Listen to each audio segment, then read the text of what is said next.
حزو نبراريون تزور ويحبوعزو عين فناتك وسيو خند ترقمو يريتراونك عين فناتك وسيو ودا ترقمو يريتراونك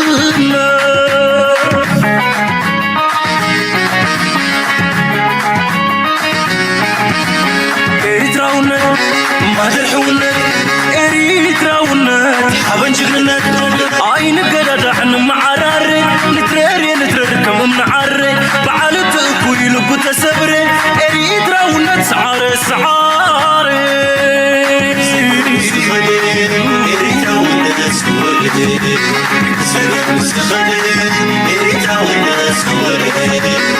زقم زغدي يريتراونك سودي سودي سودي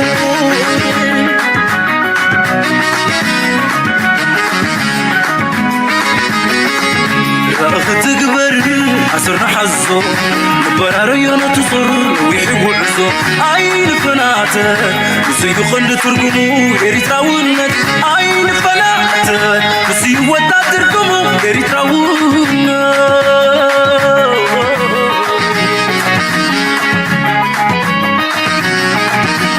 يريتراونك مادرحونك يريتراونك حبنجغنك عين قددحن معراري نتراري نتراركم منعري بعالت اكوي لبو تسبري يريتراونك سعاري سعاري سلام تخطاتلتنا هذا الشانل كما تكونوا تسناي كتكونوا ناي وترو تمنيتنا بحقنانيو لومون كم وترو اقداسن وانا ون زين انتن تنان حزنا لكم قريبنا لنا كسب موداتنا اذا مدام سانا كتصنحوا بخبرنا قدمكم لايك مقبار شير مقبار ريتو من حسابكم عندما قدفوا لايك بن كيترسعوا هلو مارسي ازي سفح اقداسي قلطي في زمع بلزلو كنتاتينا كنري علمنا كميلا تشكركر كم زلا دما كتقرميهم حقنا مزراب عمنا بزو حبريتاتاتي وص سلازلو نخلو كابتشر كنقبر كنصلل لنا غريبنا زلنا حقنا مزراب مالتيو زي دعبي زينا زي نابلكاصنيكا كاوز عبي مت زي كاوي عبي ماسي زفصم زلو بزوبانات رايس ازي بزعيو قد معامت كغربك ما يفصمني نيرو صح تي زقاطم نيرو اجيك ترخلغا بقى حد عبي اناونسمنت قالي مت سلازي ناي كم كابغزيو تخلطم صخا سلت كم زينه نتفتقينكا you really want نتي حق نتي زينه بوانو كتم صيخا تدلغن يا not that easy بزغوني نايلومي اقرامن ادناغن تحسكن رينا مجمريا الله ربيت بدراما خنجمرينا controversial story. US President Donald Trump is back in the headlines after openly reviving one of the most controversial comments on Africa from his first term. At a rally in Pennsylvania, Trump admitted he used the slur during a private 2018 meeting with lawmakers, a statement he has previously denied. The remark aimed at Haiti and several African nations sparked global outrage at the time, with many world leaders. دونالد ترامب مزعبا افريكا مزعبا ጸለምትን ዝኾነ ይኹን ዘጠራጥር ነገር የብልናን قدم حجي إلوان غيروان زبال بزعيو شلاليلنا هنا دما ندونالد ترامب بزعو كتحزر لك زقد سايكونن بات الله تاقد استالاتا قن إذا سبزي نستو حيزوا متيزلو ماغا زبال قجلي انتا عينك كان كم زلو كتقرم يخون كنرينا إذا زقبرو وزلو أب سومالاويان قدم يوم غيرو ميما بزغرباوان نزنا يبسوم أبيع لسوماليا دونالد ترامب زخط تلزلو مستوسن غزي ابلع الكالو سدتنياتات تغيريو اجد ما ابنا امريكا كونغرس تغبركن رينا سلامتايكم يبلكم اللهم دونالد ترامب حدش صبصاب وصيلو نسدما فقرات نيروبا كبتاتنا يدللو تمساسال دما افريكا سلازي افريكا كبغدا ما استبتنت ينتاي كغبرلا ግን ታርጌት ገይሩ ይዝሐርም ዘሎ ሰብዚ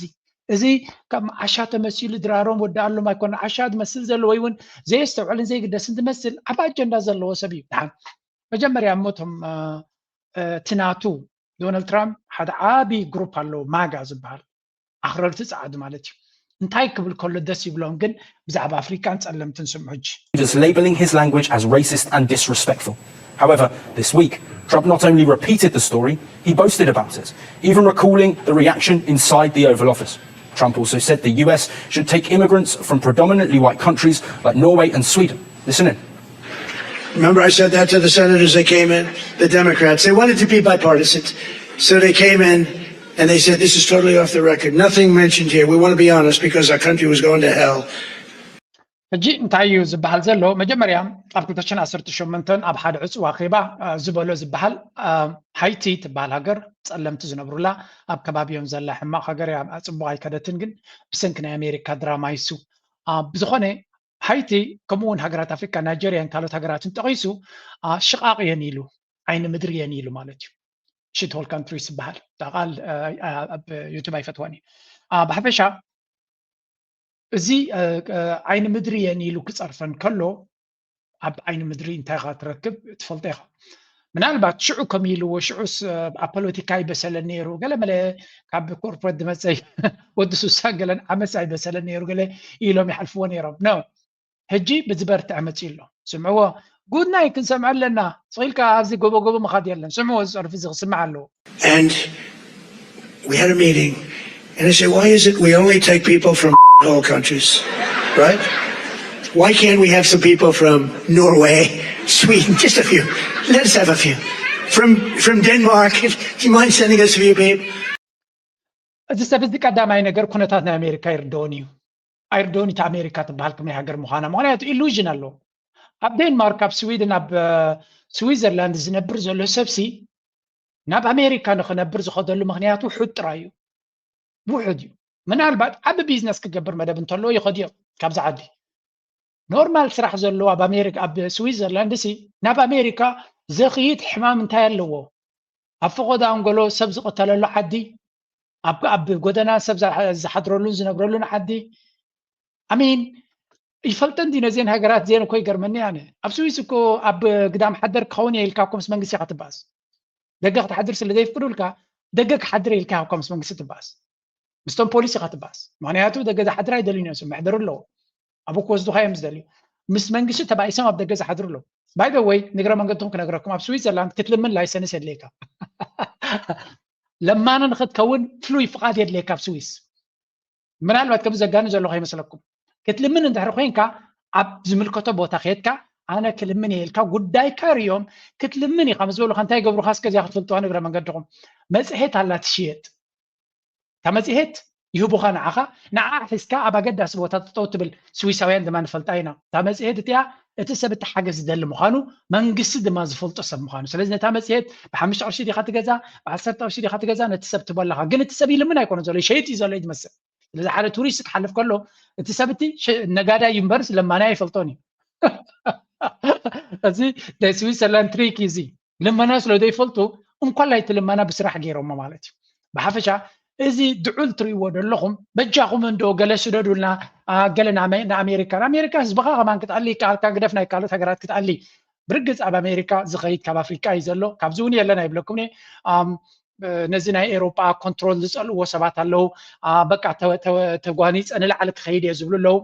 ኣይኖ ዝኸይድ ሰብ ኣሎ ካብ ኣሜሪካ ናብዚ ዝመፁ እንተትሪኡ እንታይ ይበልኩም ዝልምኑ ብዛ ዓዲ መሊኦም እዮም ወረቐት ንክረኽቡ ኣብዛ ዓዲ ዝልምኑ ቁፅሪ የብሎምን ተምሃሮ ኮይኖም ይመፁ መምሃርተይ ነይሮም ሓንቲ ብፍላይ ወላ ዝምርዓወን ወዲ ዘለኹ ትብል ነይራ ካብዚ ከይትኸይድ ኣጋጣሚ ሰሊጥዋኻ ረኺባ ሕጂ ኣብ ዘላ ከማ ንሪያ ከይደ ዝኾነ እንታይ ማለት እዩ ኣሜሪካ መንግስቲ ሰማይ ዝመስሉ ኣሎ ከምዚኦም ዝኣመሰሉ ገለ ኖ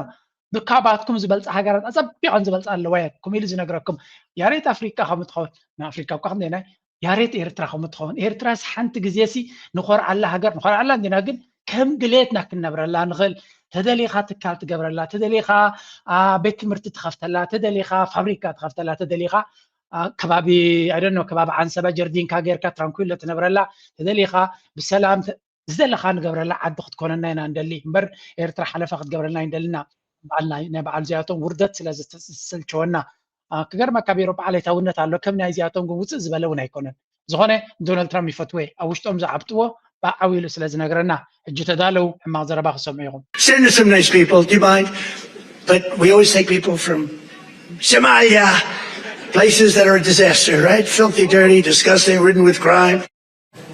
Well, this comes as Trump had previously claimed Somali immigrants have destroyed America. He also targeted Congresswoman Ilhan Omar. ከም ትሪኡ ኣለኹም ሶማልያ እዩ ዝብል ሶማልያ ማለት ግን ኤርትራ ማለት እዩ ስለዚ ጓሓፍ ረሳሕ ቁም ነገር ዘይብሎም ድኻታት ሃገራት ካብኦም ጥራዮም ሰባት ድመፁ ናይ ብላላ ኣፍሪካ ምባል ከቢዳቶ እያ ዝኾነ ኢትስ ኦኬ ማለት ፀላዕላዕ ክብለና ይኽእል ከም ሰብ መጠን ግን it is what it is ክንቅይሮ ንኽእል ነገራት ድሩት እዩ ፖለቲካ ናይ ሃገራትና ክንቅይሮ ንኽእል ኢና ፖለቲካ ናይ ኣፍሪካ ክንቅይሮ ንኽእል ኢና እቲ ፀገም እቲ ዝዓበየ ፀገም ናይ ኣፍሪካ ወላ ኩሉ ተደይበልና ዓብ ክፋል ናይቲ ፀገም ባዕላቶም ምዃኖም እኮ እዩ ስለዚ ኣብ ፀገም ኢትዮም ካብ ላዕሊ ድማ የባጭውልካ ስለዚ ተሓዝን ብዝኾነ ኣብዚ ተመሊሱ ብዙሕ እዩ ተፃሪፉ ዘሎ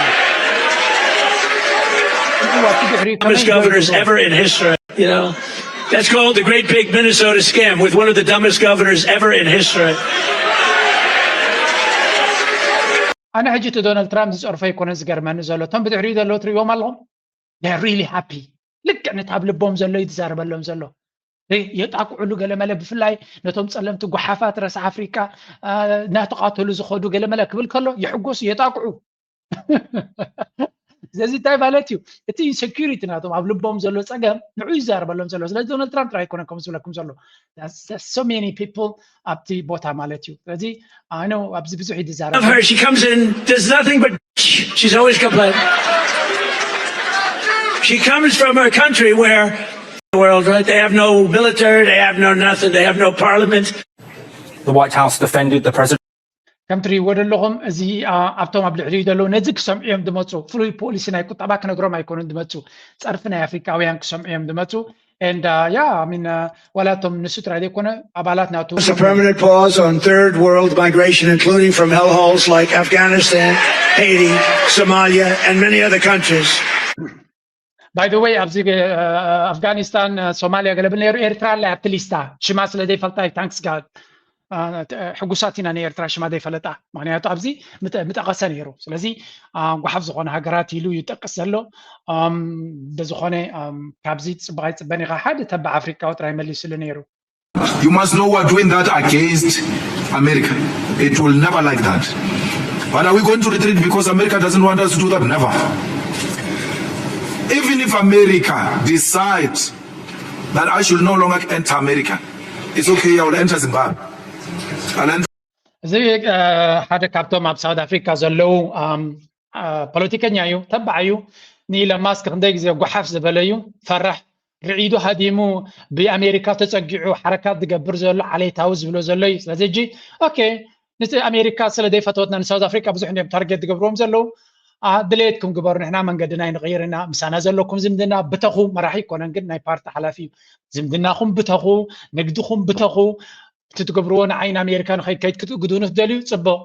ما تأكلون وين يدلنا أب زيمبابوي وين أب نيجيريا خير خلنا بله بتبعد ملسكم يلزم ملسيلن سوماليا كندزنا تصرفت كلا هذا مراحنا سوماليا كزارة بايكالن سلمتاي فرهي بقى تبعت يلا حرارة جزء كنا أفريقيا مراحت بزيم زوج هيوقع إثيوبيا تتصرفها واحد كاتم كينيا تتصرفها واحد أمتم سوماليا كندزة تتصرفها لا ستيتمنت هي وتصنيت منجستي زغان تاي زوج هيك حرري الكاتر مالتي ثم منجستاتنا بعلهم نتصرف استقبلوا وين إذا تقبلنا هنا بقى من تايل كحاول الكامبر حقيق ولا حنت جايب الكام زبليهم لازم دايو حقهم يوم كده فرونا أخذ بالكات قدريخة جن بتقين بتي ولا بتي بوليتيكا سلطان عبزي حازو كان بعالزي تري لهم كزاربون كلهم تحدي. My guy who is sitting but we're not threatening such a thing that is going to happen at the G20. So really South Africa must just assume its position.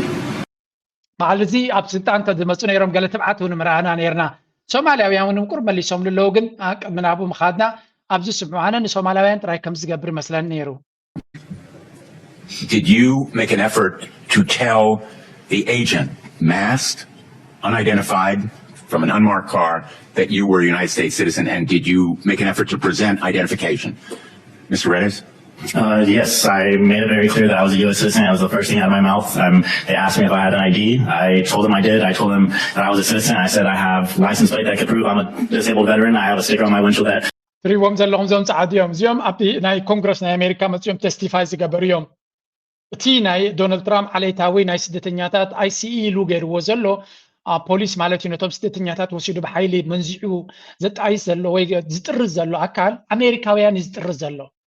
أمريكاويان يوم زياتهم حدا يكون حدا شدش شمنته متيوم أبتو كونغرس تستيفاي جرهم قال يوم 4 ورقة قال يوم 3 ورقة قال يوم 4 معلت قال يوم كني معلت قال يوم تأثيرهم قال يوم نفتح حجر تطريزهم كأويهم دبلو سزلو سلازة أمريكا زلهم نايب حق تتنقعوا زيات رايك بلكم زلي لازتري ود لهم امريكاو مخان كان غير كايم دي خايبلو مجمريا قالنا و امريكاوي دوكمنت لني نابل كما يسبعو خانيم سلامنتاي عليتاويان امتم بوليس توم اي سي زبال زلو بعليتنا زصغبو دليتكم غبرو خاتبايلم زلو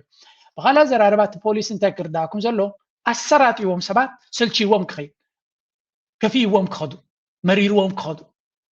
لازت بلان بزي كم زغيرو نسب اسرات يكسدد يدلو كالي سبن كم تي يدلو نبعلهم كا ريبليسمنت تيوريز بحال على لهم كان سبكم هريم يفتنوا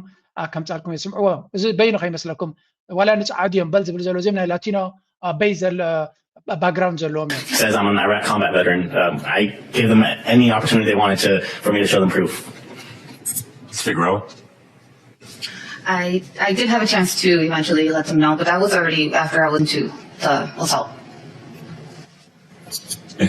Mr. Chairman. Yes, I was at an airport. They had my passport. كلهم زيوم تريوم زلهم امريكاويان زيغاتاتيوم بسنكتهم ናይ ኢሚግሬሽን ሰርቪስስ ተወሲዶም ተኣሰሩዮም ስለዚ ኣብ ኣሜሪካ ዘለኹም ፕሊስ ዎች ኣውት ዝያ ጥራይ ክብለኩም ደልየ ኣለኹ ንፀለምቲ ጥራይ ኮኑ ወይ ንሶማላውያን ጥራይ ኮኑ ዝገብሩ ዘለዉ ከምዚ ገይሮም ንብዙሓት ሰባት ካብ ኩሉ ዓሌት ወሲዶም ሸንኮለል የብልዎም ከም ዘለዉ እቲ ናይቲ ህዝቢ ሽግር ድማ እናቐፀለ ይኸይድ ኣሎ ስለዚ ዓብዪ ፖለቲካዊ ባእሲ ኣጋጢሙ ስለ ዘሎ ዋን ሃዝ ቱ ቢ ኬርፉል ምናልባት ኣብ ገለ ነገር ክሕግዝ ዝኽእል ዝበልክዎ ንኤርትራውያን ብፍላይ እቲ ናይ ኤርትራ ኮሚኒቲ ከምዚ ዓይነት በብዝሒ ክስራሓሉ የደሊ ምክንያቱ መብዛሕትኡ ስደተኛ ዓቕሚ ዘይብሉ ስልጣን ዘይብሉ ብቅዓት ዘይብሉ ኮይኑ ይስምዖም ከይህሉ ከምዚ ዓይነት ካምፔይንስ ኣድላይ ምኾነ ነይሩ Hi, my name is Hala. I am a lawyer practicing here in Toronto, Ontario. Nice. I practice insurance defense, civil litigation, and administrative and regulatory law and class actions. And now I work in politics. And I'm a human resource professional. Assalamu alaikum wa rahmatullahi. ከምዚ ትሪእዎም ዘለኹም ሶማላውያን እዮም እንታይ ዝገብሩ ዘለዉ ኣብ ዝተፈላለዩ ፕሮፌሽን ዝሰርሑ መንእሰያት ሶማላውያን ኣብቲ ዓዲ ኣትዮም ኢንትግሬት ገይሮም ተማሂሮም ኣብ ዝተፈላለዩ ፅላታት ይሰርሑ ከም ዘለዉ ምርኣይ እንታይ ይጠቅም መሲልኩም ሰብ ኩሉ ቁም ነገር ዘይብሉ ትምህርቲ ዘይብሉ ዓቕሚ ዘይብሉ ስለ ዝመስሎም ንዕቃት ክስምዖም ይኽእል እዩ ከምዚ ዓይነት ካምፔይንስ ኣብ ኤስያውያን ንርኢና ከምታት ኣብ ገለገለ ዓሌታት ይረአዩ ደይ መደይ ተባሂሉ ነቲ ክብሪ ናይቲ ሕብረተሰብ ንቅድሚት ንምምፃእ ዝጥቀምሉ ታክቲክ እዩ ሓደራኹም ማሕበረሰብ ናይ ኤርትራውያን ኣብ ተፈላለየ ዓዲ ዘለኹም ከምዚ ዓይነት ካምፔይን ወላቶም ብፍላይ ኣብ ቲክቶክ ዝያዳ ንከምዚ ክቡር ከምዚ ዓይነት ተሰርሐ ቪድዮ እንተመፅአ ድማ ሼር ክንገብሮ ኢና እንተሎ ኮይኑ እውን ስደዱልና ስለምንታይ ከምዚ ዓይነት ቫይራል ክንሰዶ ክንክእል ኣለና ንነብስና ክትጥዕመና ምክንያቱ ዓቕሚ ዘይብልካ ዘይተምሃርካ ድሕሪ ዝተረፍካ ከምዚ ዓድኻ ጓሓፍ እዩ ካብ እንዳ ጓሓፍ ዝመፁ ጋርበጅ እዮም ዝብሉካ ዘለዉ ዓቕሚ ዘይብልካ ቁጠባ ዘይብልካ ትምህርቲ ዘይብልካ ገይሮም ስለ ዝወሰድዎ እዮም ስለዚ ነቶም ዘለዉ ምፅዓዱ ተተቐርቂሩ ካብ ህዝቢ ዝሃድም ምሁር ዘይኮነ ክህልወና ዘሎ ኦርጋናይዝድ ኮይኑ ብሓደ ኮይኑ ከምዚ ዓይነት ካምፔይን ክገብር ዝኽእል ስለዚ ኣብ ሶሻል ሚድያ ዘለኹም ሓደራኹም ብፍላይ እቲ ናይ ማሕበረኩም ስልጣን ዘለና ሰባት ሓደራኹም ንስኹም ንግበርዎ እቲ ቪድዮ ንሕና ድማ ሼር ክንገብሮ ኢና ፕላትፎርም ናትና ንከምዚ ክንጥቀመሉ ኢና ቫይራል ከም ዝኸውን ክንፅዕር ኢና ስለዚ ከምዚኣቶም ዝተፈላለዩ ሞያ ዘለዎ መንእሰያት ናትና ኮምፓይል ዝኾነ ብቋንቋ ድማ እቲ ብእንግሊሽ ክኸውን ክኽእል ኣሎ ወላ ዝኾነ ኮይኑ ወይ እውን ብጀርመን ወይ እውን ብገለ እንተዝኸውን ኣብ ስዊድን ዘለካ ከምኡ እንተጌርካ ንዓኻ ይጥዕመካ እቶም ዓዲ ክብሪ ሂቡኻ እዚኦም ባብዓት ምሁራት እዩ ዘለዎም ይብሉ እዚኦም ሰባት እዚኣቶም በፈለጣት ኣጥርዮም እዮም ኣታዞም ሰባት ዓቕሚ ኣለዎም እዩ ደስ ዋይን ኣሌክሳንደር ኢሳቅ ከማን ካምፔይን ዝገብረሉ ይጠቕመና ስለዝኾነ የፍልጠና ስለዝኾነ ስለዚ ብዝተፈላለየ መንገዲ ከምዚ ዓይነት ሓሳባት ንኤርትራውያን ኣገዳሲ እዩ እቶም ቅዱሳት ኤርትራውያን ነዚ ነገር እዚ ኣበግስዎ እሞ ሓደ 10 ኮይኖም ኣብ ኣይቲ ዘለዉ ኣብ ሄልት ኬር ዘለዉ ኣብ ጥዕና ዘለዉ ኣብ ቢዝነስ ዘለዉ ኣብ ሕጊ ዘለዉ ኣብ ፖለቲክስ ዘለዉ ኣብ ካልኦት ኩሎም ኮምፓይል ጌርኩም ወላ እውን ተፈላለየ ቪድዮታት ናቶም ወሲድኩም ኣቀናቢርኩም ነቲ መልእኽትታት ከም ዝመሓላለፍ ምግባር እውን ሓደ ዓብዪ ስራሕ እዩ ብራንድ ናትና ክንዕብል ኣለና ብራንድ እየ ዝብለኩም ዘለኹ ብራንድ ማለት ድማ ንዓኻ ንሕብርኻ ክጥምቱ ከለዉ እንታይ ኣብ ርእሶም ይመፆም ባሕሪ ትሰግር ዘላ ጃልባ ድያ ትመፆም ኣብ ባሕሪ ዝጥሕል ዘሎ ድዩ ድመፆም ወይስ ኤርትራውያን ክዋግኡ ከለዉ ድዩ ድመፆም ወላ ምሁራት ኣብ ቁጠባ ዝዋስኡ ዘለዉ ድመፆም ዩ ሃቭ ቱ ሼፕ ዘ ብራንድ ኣፕል ክትሰምዕ ከለኻ ኣይፎን ወይ ቴክኖሎጂ ገለ ድመፀካ ተስላ ክመፀካ ከሎ ኤሌክትሪክ ካር ድመፀካ ስለዚ እቲ ብራንድ ወላ ትስሊ ናቶም ክትሪኦ ከለካ ኣብ ርእስኻ እንታይ መፀካ ንሕና ድማ ኤርትራውያን ክበሃሉ ከሎ መጀመርያ ብዙሕ ኣይፍለጥን እዩ ብራንድ ናትና እንታይ ክኸውን ክኽእል ኣሎ ንሕና በዓልና ብሼፕ ክንገብሮ ንኽእልና እቲ ብራንድ ናትና ንሜይንስትሪም ሚድያ እንተገዲፍካዮ ግን ናይ ውግእ ናይ ዕግርግር ናይ ጥሜት ናይ ስደተኛታት ናይ ህድማ ገለገለ ጥራይ ክኸውን كم كون كان عنا يربحنانيو مواردينا يزخون سلازي إذا دونالد ترامب قبلنا زلوا نمنتهي نتوقع من لكم الله أول تاو تشالنج وسيدنا نحنا نقدميت قصنا نخنكيد نتوقع من لكم ناي مودة تزينا زيا باقي رغدة ناي أفريقيا شعو أبناتنا سفح بروجرام سلازلن Democratic Republic of Congo now, where M23 rebels have entered the strategic town of Uvira in the country's east. The advance is the biggest escalation in months and, if successful, would pave the way for the rebels to expand into other regions. It comes less than a week after the president of Congo signed a peace agreement. دونالد ترامب أب ناي ديمقراطية ريبابليك كونغو وقت أتو أبيلي لزق زعجر جرز نبرة تكونات فعيلو نبز جدة كويناتي خيط كم زلون أتوم M23 بحلو ده معقد داس استراتيجي كابوتات غطاسيرون كم زلون ينقرالو سلزي situation is getting out of hand كاب كونات كاب جزء ناب جزء ناتبلاشون ناخفني خيط دلومبر زعر نجر يلا نيز بحال زلون so دونالد ترامب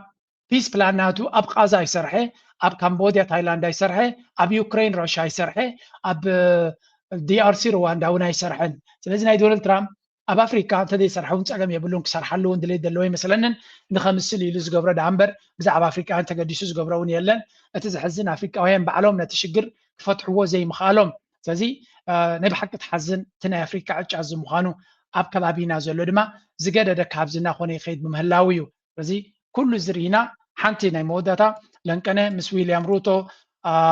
دونالد ترامب غيرني رح ديل ناي مدهانيت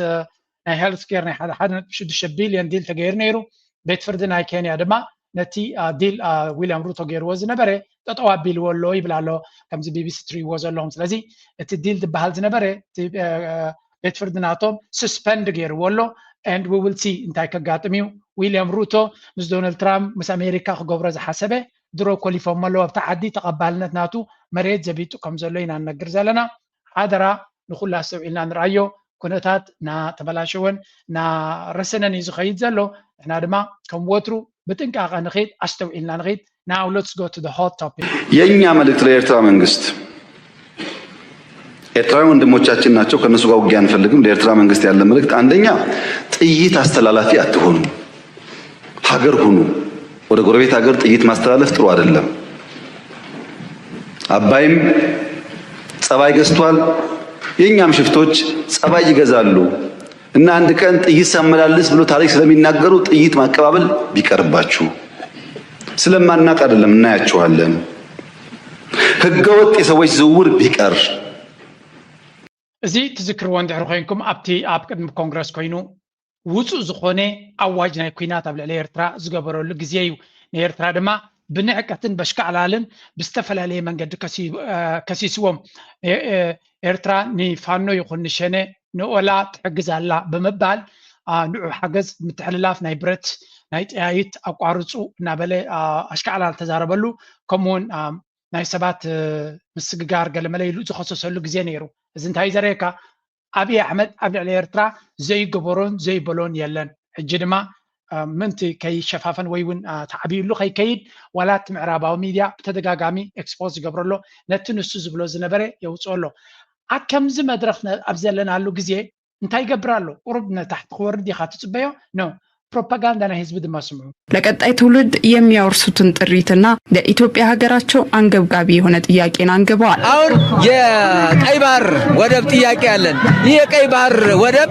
የመላው ኢትዮጵያ ህዝብ ስሙን ጥሪም ነው። ይህንን ጥያቄ ይፈልጋል፣ ልማቱን ይፈልገዋል። ቀይር መብት ትልቅ ሀብት ማምጣት ነው። ታላቁን የኢትዮጵያ ህዳሴ ግድብ ጀምረን እንደጨረስ ነው ቀይ ባህርን ሁኔታ ደግሞ ጀምረናል። በጣም አስፈላጊ ነው። ከም ትሪእዎም ዘለኹም ናይቲ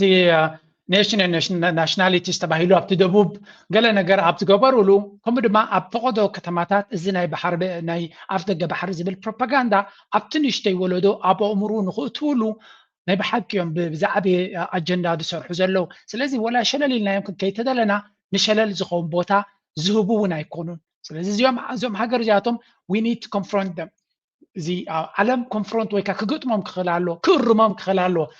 ምናልባት እዚ ፕሮፓጋንዳ ኣበይ ከይበፅሕ ንብል ነበርና ድማ ነልኩም ለንቀና ሓደ ጋዜጠኛ በዚ ትግራይ ከይዱ ኩናት ካቐሪብሎ ኢሉ ኣብያት ናይ ኩናት ይነግረና ኣሎ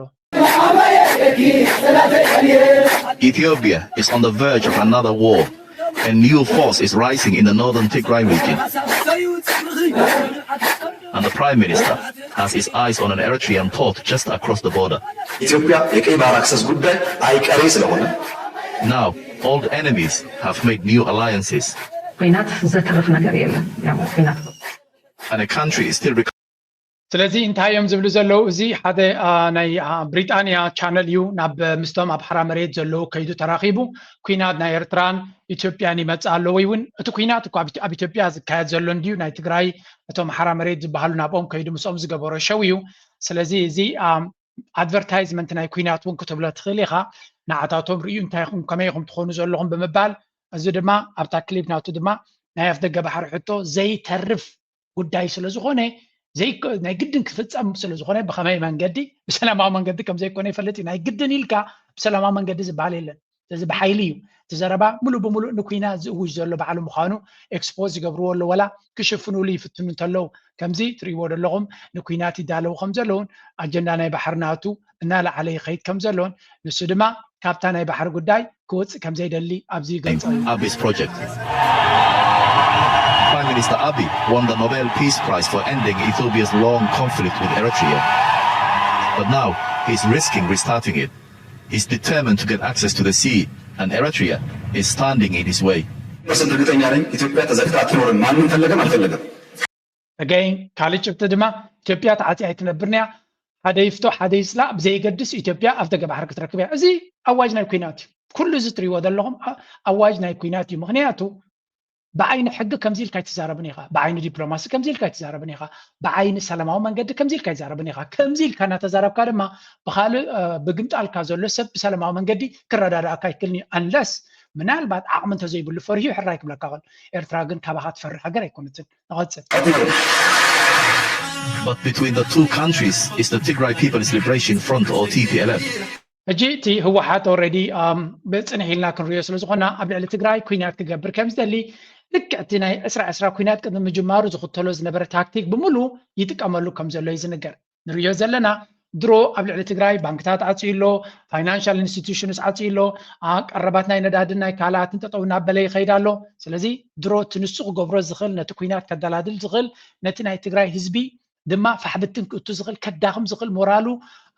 ኩነታቱ كعاتو زخل زبالة كله يجبر كم زلينا نرجعلنا كمون التكونات كم دري يدلنا تقدم كله ما بقولون يروم يمزلوا زلوا تقرأ فانو يحجزون يرو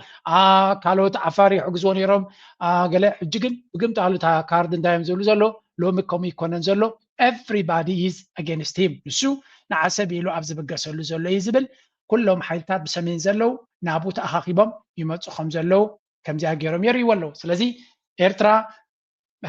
ትግራይ ከምኡውን ኣምሓራ ተኣኪቦም ክመፅዎ ከም ዝኽእሉ ዝገልጽ ሓበሬታ ኢና ንርኢ ዘለና እዚ ሕጂ ኣባይታ ከምኡ ዓይነት ተበግሶታት ናይ ወታደራዊ ምንቅስቃሳት ትግራይ ምስ ኤርትራ ብሓደ ኮይኑ ወታደራዊ ታዕሊም ክገብሩ ዝተረኣየ ነገር የለን there is no such a thing ፅምዶ ናይ ሰላም ጥራይ ንሪኢና ሶፋር ፖለቲከኛታት ናይ ኤርትራ ብሓደ ክሰርሑ ናይ ትግራይ ናይ ኤርትራን ፖለቲከኛታት ክራኸቡ ይረኣና ወታደራውያን መራሕቲ ክራኸቡ ይረኣና ኣካል ናይ ወታደራዊ ኩነታት ብሓደ ከም ዝገብሩ ምስ ፋኖ ክራኸቡ ይረኣና የለን እዚ ነገር እዚ ኣብ ርእሶም እዩ ዘሎ ኣብ ርእሶም ስለ ዘሎ ባዕሎም ማኒፋክቸር እናገበሩ እናወሳስኹ ዝገብርዎ ዘሎ እዩ ብግምቲ ኣሉ ኣቢዩ ኩሉ ናይ ኩናት ሸብዳዕዳዕ ዝገብር ዘሎ ስለዚ እዚ ስለ ዝኾነ ጫውጫውታ ናይ ዓለም እናገነነ ይመፅእ ኣሎ ምክንያቱ ኤርትራ እንተተበጊሳ ሓማኹሽቲ ክትቅይሮ ምዃና ስለ ዝፈልጡ እንታይ ይገብሩ ኣለዉ ድሮ ኤርትራን ኢትዮጵያን ናብ ኩናት ይኸዳ ኣለዋ ዝብል ፕሮፓጋንዳ እናተነፍሐ ላዕልን ታሕትን ይብሉ ኣለዉ እቲ ጉዳይ ግን ኤርትራ ጥራይ ኣይኮነትን ግዳይ ጌራቶ ዘለና ኣብዪ ኣሕመድ there's a big problem ምንሽተይ ክንሰምዖ ኢና ክንቂራ ኢና against the government ሕጂ እዚ ፅንሕ ኢልና ክንሪኦ ክንፍትን እንዲና እንታይ ከሪአኩም ደልየ ኣለኹ ሓደ ኣገዳሲ ምዕባለ ኣሎ ብኩሉ መንገዲ ንኣቢ ኣጨናኒቕዎ ዘሎ ነገራት ድማ ንሱ እዩ ናይ ዩኤን መግለፂ ኣሎ ናይ ኢጋድ ኩነታት ኣሎ ንኩሉ በብሓደ ክንሪኦ ኢና መጀመርያ ግን ኣቢ ወጥሪ ፈጢሩሉ ዘሎ እንታይ እንድሕር ኢልኩም እዚህ ንጅል ሰምዖ ዘለናዩ ግናው መንግስት በኢትዮጵያ ውስጥ ጄኖሳይድ እና የዘር ማጽዳት ወንጀል መፈጸሙን በማስመልከት የአሜሪካ ኮንግረስ ረቂቅ ህግ ቀረበለት። አገዛዙ በኦርቶዶክስ ክርስቲያኖች ላይ የሚፈጽመውን ጥቃት ያካተተው ህጉ በብልጽግናው ሹማምንት ላይ ማዕቀብ እንዲጣል የሚጠይቅም ነው። በአፍሪካ ቀንድ አለመረጋጋትን እየፈጠረና የአሜሪካን ብሔራዊ ጥቅም በሚጎዳ ተግባር ላይ እየተሰማራ ነው ሲሉም የአሜሪካ ኮንግረስ አባላት ገልጿል። ረቂቅ እንታይና ንሰምዕ ዘለና ሓደ ቢል ወይ እውን ናብ ኮንግረስ ናይ አሜሪካ ዝኸይድ ቢል ንኢትዮጵያ ብፍላይ ንብልጽግና መንግስቲ ናይ ኤትኒክ ክለንሲንግ አታክስ ኦን ኦርቶዶክስ ቸርች ጄኖሳይድ ብህልቂት ናይ ዜጋታት ከምኡውን ዓሌታት ናይ ምጽናት ከምኡ ድማ ኣብ ልዕሊ ሃይማኖት ክርስትና ኦርቶዶክስ ዝገብሮ ዘሎ መጥቃዕቲ ሓደ ናብ ባይቶ ናይ አሜሪካ ክሲ መጸሎ እገዳ ንኽወርዶ እዚ ነገር እዚ ግን ኣቐድማ ቢልና ንእሽተይ መተንብሂብና ነርና ኢና እጅግን ባዕሎም ክዛረቡሉ ጀሚሮም ኣለው። The bill cites destruction of institutions, killing, displacement, assaults on monasteries and churches across Amhara, Tigray, Oromia and Ogaden. ስለዚ ሓደ ካብቲ ተባሂሉ ዘሎ ትካላት ምዕናው ከምኡ ድማ ዜጋታት መቕታልን ምስዳድን መፍንቃልን ከምኡ ድማ ኣብ ልዕሊ ደብርታትን ቤተክርስትያናትን ኣብ ኣምሓራ ኣብ ትግራይ ኣብ ኦሮሚያ ከምኡውን ኣብ ኦጋዴን ዝካየድ ዘሎ ኩነታት እዩ። እዚ ድራፍት ዝበሃል ዘሎ calls for sanctions on Ethiopian officials, suspension of US aid and creation of an independent body to investigate crimes. ሕጂ እዚ ጉዳይ እዚ ድሮ ኣንፈት ተዋሂብዎ ነይሩ እዩ። ዋላ እቶም ናይ ብልጽግና ካድረታት እዮም ዝዛረቡ ዘለው ሓንቲ እዚኣ ዝብልዋ ዘለው ስሙ ከተሓዘልኩም ስለ ዝኾንኩ እዚኣ ሰላምና መረጋጋት ለመነጋገር ነው በማለት መስሪያ ቤታቸው በስትራቴጂው ላይ ያስቀመጠውን ሐሳብ ያነሱ በመሆናቸው ሁለቱም የውጭ ሀገር ባለስልጣን ሲደውልላቸው ፍንድቅ ብለው በፌስቡካቸው ላይ በመጻፍ የሚታወቁት አብይ ስለዚህኛው ስለ ሩቢዮ ስልክ ልውውጥ ዝም በማለታቸው የሁለቱን ሰዎች ንግግር ይዘት መገመት ይቻላል። አብይ ጦርነታቸውን የማይቃወምባቸው ወይም እልቂታቸውን የማይተችባቸው ከሆነ የባርባዶስም ሆነ የኮሞሮስ መሪ ከደወለላቸው ዛሬ ወንድም የደወለልኝ ብለው በመለጠፍ ብሓፈሻ ዚና ነና ናይ ማርኮ ሩቢዮ ዝደወለሉ በቀዳማይ ሼር ክገብሮ ኣይመረፀን። እዚ ድማ ድሩይ ነገር ነይሩ። ምክንያቱ አብይ አሕመድ ኖርማሊ ደርሆ ወይ ካ ጭሩ እንተደዊላትሉ ደዊላትለ ኢሉ ኣብ ትዊተር ልብኻ ከጥፋእካ ዝደሊ ስእልታትን ገለን ምግባር ክፈቱ መዓት እዩ። ስለዚ ከቢድ ዝኾነ መጠንቀቕታ ተዋሂብዎ ከም ዝነበረ ግምት ነይሩ። Well, that is what is happening right now. ባዕሎም ኢትዮጵያውያን ወላቶም ደገፍትናቱ ዝብልዎ ዘለው ስሙ ከተሓዘልኩም ስለዝኾንኩ እንደሚችል ይታመናል። እርግጥ ለዛ የሚሰንፉ ሰዎች የሉም። በተለይ አንዳንዱ ይሄ መደበሪያ ነው የሚፈልገው የጡረታ ጊዜው ምናምን ጨርሶ ጡረታ ላይ ሲደርስ በቃ ምን ላድርግ ብሎ የተቀመጠም አለ። ግን የሚሆንና የሚከወን የሚፈጸም ነገር መሆኑን አሁን ሰሞኑን የጀነራል አንደርሰን እና የውጭ ጉዳይ ሚኒስትሩ ማርኮ ሩቢዮ ከኢትዮጵያ መንግስት ጠቅላይ ሚኒስትርና ቺፍ ኦፍ ስታፍ ጋር ተነጋገሩ የሚል ዜና ሰምቶ እንዲህ አይነት ሪዞሉሽን እርግጥ የቆየ ሊሆን ይችላል የቀረበበት ቀኑ ለአፍሪካ ቀንድ መረጋጋት ወሳኝ የሆነች አካል ነች እኮ ነው አከተመ። Yes, exactly. This is what we wanted ከመ ኤርትራውያን ኣብ ኢትዮጵያ ነው ኣብ ቀርን አፍሪካ አንከር ስቴት ናይ ምርግጋእን ናይ ገለን ተባሂሉ ዝቁፀር ዝነበረ ሃገር ብጄኖሳይድ በኤትኒክ ክለንሲንግ በሃይማኖታት ምጥፋእ እሞ ንእገዳ ክወርደሉ ስጉምቲ ክወሰደሉ ሓደ ንጥፊ ናይ ኣቢል ናይ ኣብ ኮንግረስ ናይ አሜሪካ ምቕራቡ ማለት ኢትዮጵያ ኣብ ትሕቲ መርሕነት ብልጽግና ኣብ አሜሪካ እቲ ዝነበራ ስእሊ ከም ዝጠፍአ ይዛረብ ዘሎ። ስለዚ እቲ ኩነታት ከምቲ ንሳቶም ብልጽግናን ካድረታት ናቱን 10 ግዜ አሜሪካ ጎና ኮይና ናብ ባሕሪ ክንከይድ ንደልዩና ኣለው ከምዚ ክሕግዙና እዮም ጀነራል አንደርሰን ከምዚ ኢሉና ኣብ ቀይ ባሕሪ ክምለስ ኢና ዝብልዎ ዘለው ነው ብግምጣሊ ነይሩ ኩሉ እቲ ባዕላቶም ዝገብርዎ ዝነበሩ ድራማ ተገምጢሉ መፂዎም ሕጂ እንዳዮም ዝብሉ ዘሎ እቲ ኩነታት እንተሪኢኻዮ ኣብ መወዳታ ወላ እውን እታ ቴሌፎን ኮል ምስ ማርኮ ሩቢዮ ዝተገበረት ኣይ ተነገረትናን እምበር ሕማቂ ተዛሪብዎ ነይሩ እዩ ዝብል ኣብዚ ስለዚ Amodata recently the US side America ነቲ ጉዳይቲ ዞባዊ ምርግጋእ ከም ዝተዛረቡ ክዛራረቡ ከለው ብመንገዲ ፕራይም ሚኒስተር አብይ አሕመድ ግን ጠቅላላ ስቕታ ምምራፁ ዝኾነ ነገር ክገብር ዘይምባሉ ዝኾነ ሓበሬታ ዘይመሃቡ ኮንትራዲክሽን ወይ ካብ ዘይምርዳእ ፕራይም ሚኒስተር አብይ አሕመድ ኖርማሊ ክራኸብ ከሎ ዝነግር እዩ። ኣብዚ እንታይ ዝርዳእ ሓደ ነገር ከም ዘይተረዳዱ እዩ ዝንገር ዘሎ ባዕሉ እዩ ዝገልጽ ዘሎ ولا مس زخونه مس بن شايد دي مس امارات نقوس محمد بن زايد دي مس فرانس دي قالك راح كل حوي اركيده ويل الله يزبل سبسي زي مبالو اوريدي تسقطاناتو نغيرونا نيري يزبل زلو ابتل على تاريخمو دي انكر ديسكشن درافت بيل سزي نايزي HR شوعات حد شوعات he argues that while Ethiopia was previously viewed as a key stabilizer in the Horn, the new US resolution suggests the current government is now viewed as a threat to stability and national security interests. ስለዚህ ተቀደም ኢትዮጵያ ናይ ተረጋጋልና ኃይሊ ሀብት ዞባት ባልደበረት ሎሚ ብናይ አሜሪካ ናሽናል ሴኩሪቲ ኢትዮጵያ ምንጭ ናይ ዘይምርግጋእ ምዃና ተፈሊጣላ ምንጭ ናይ ዘይምርግጋእ ኣብ ሶማሊያ ምንጭ ናይ ዘይምርግጋእ ኣብ ሱዳን ምንጭ ናይ ዘይምርግጋእ ሕጂ ድማ ናብ ቀይ ባሕሪ ኮይናላ ማለት እዩ ስለዚ እቲ እንኮ ክወሃባ ዝግበል ድማ ስጉምቲ ክውሰደሉ ክኽእል ኣሎ እዚኣቶም ካድረታት ናይ ብልፅግና ናይ ኣቢ እዮም እዚ ጉዳይ ዝዛረቡ ዘሎ which is a very interesting thing እዚ ከምዚ ኢሉ እናሃለዎ ከሎ there is another part እቲ ንሳቶም ኣሚኖምሉ ዝኸዱ ዝነበሩ ሓይሊ ንባዕሉ ኣብ ታርጌት ይኣትሉ እንታይ ይኸሱ መጀመርያ ኣብ ጉዳይ ናይ የመን ክናቱ ክንክል ኣለና ከነተሓሓዞ ክንክል ኣለና ኣብ የመን ዝግበር ዘሎ ኩነታት ብዙሕ ግዜ ተዛሪብና ኣለና ንሱ ድማ ነብሱ ዝኻለ ፀገምና ኮነ ይመፅእ ኣሎ Wait, Norton's backing two different armies, and that too in the same land. You're watching Times XP, and Saudi forces have begun moving eastwards. Convoys rolling in, armored vehicles pushing forward. In fact, commanders taking positions, they are እንታይ ደን ሰመ ዘለና ኣብ መንጎ ስዑድያን ኢማራትን ዝኸይድ ዘሎ ጉዳይ ናረሰነ ይኸይድ ኣሎ እሱ ጥራይ ዘይኮነ ሑቲ ድማ ሕጂ ኣብ መንጎ ከኣቱ ይደሊ ኣሎ ሑቲ ነዚ ኩነታት ፅቡቅ ገይሩ ይጥምቶ ኣሎ ኣብ መንጎ ስዑድያ ዝድግፎ ዘሎ ሓይልን ኢማራት ዝድግፎ ዘሎ ሓይልን እቲ ኩነታት ካብ ግዜ ናብ ግዜ እናረሰነ እናተበላሸወን ይኸይድ ስለ ዘሎ ነቲ ኩነታት ንሳቶም እውን ክምዝምዝዎን ኣብቲ ጉዳይ ክራኸቡ ከም ዝኽእሉ እዩ ዝንገር ዘሎ ልዕሊ ኩሉ የመን ቅልፅሞም መገተሪ ክትከውን ከም ዘይብላ ልዕሊ ኩሉ እቲ SCC ዝበሃል ዘሎ ኢማራት ክድግፎ ከላ ቀደም ንሑትን ምቁፅፃር ወይ እውን ንሑትን ምድኻም እየ ዝጥቀመሉ ዘለኹ ዝብል ምክንያት እያ ትጥቀም ነይራ ኣሜሪካ ድማ ትድግፋ ነይራ ወይ እውን ስቕ ኢላ ትሪኣ ነይራ ሕጂ ግን ናብ ስዑድያ ገፃ ዝለግብ ስጉምቲ ትገብር ስለ ዘላ እቲ ጉዳይ ናብ ካልእ መኣዝን ክኸይድ ከም ዝኽእል ዝንገር ዘሎ ስለዚ ኢማራት ትኸዶ ዘላ መንገዲ ብዙሓት ሰባት ሕጂ በቲ ሓቀኛ ምስሉ ክጥምትዎ ጀሚሮም ኣለዉ ቢካዝ ዲስታቢላይዜሽን ፋክተር ከም ዝኾነት ኣብዚ እዋን እዚ ኣብ የመን ንሪኦ ዘለና ኩነታት ሓደ መርኣያ ክኸውን ከሎ ካልእ መርኣያ ድማ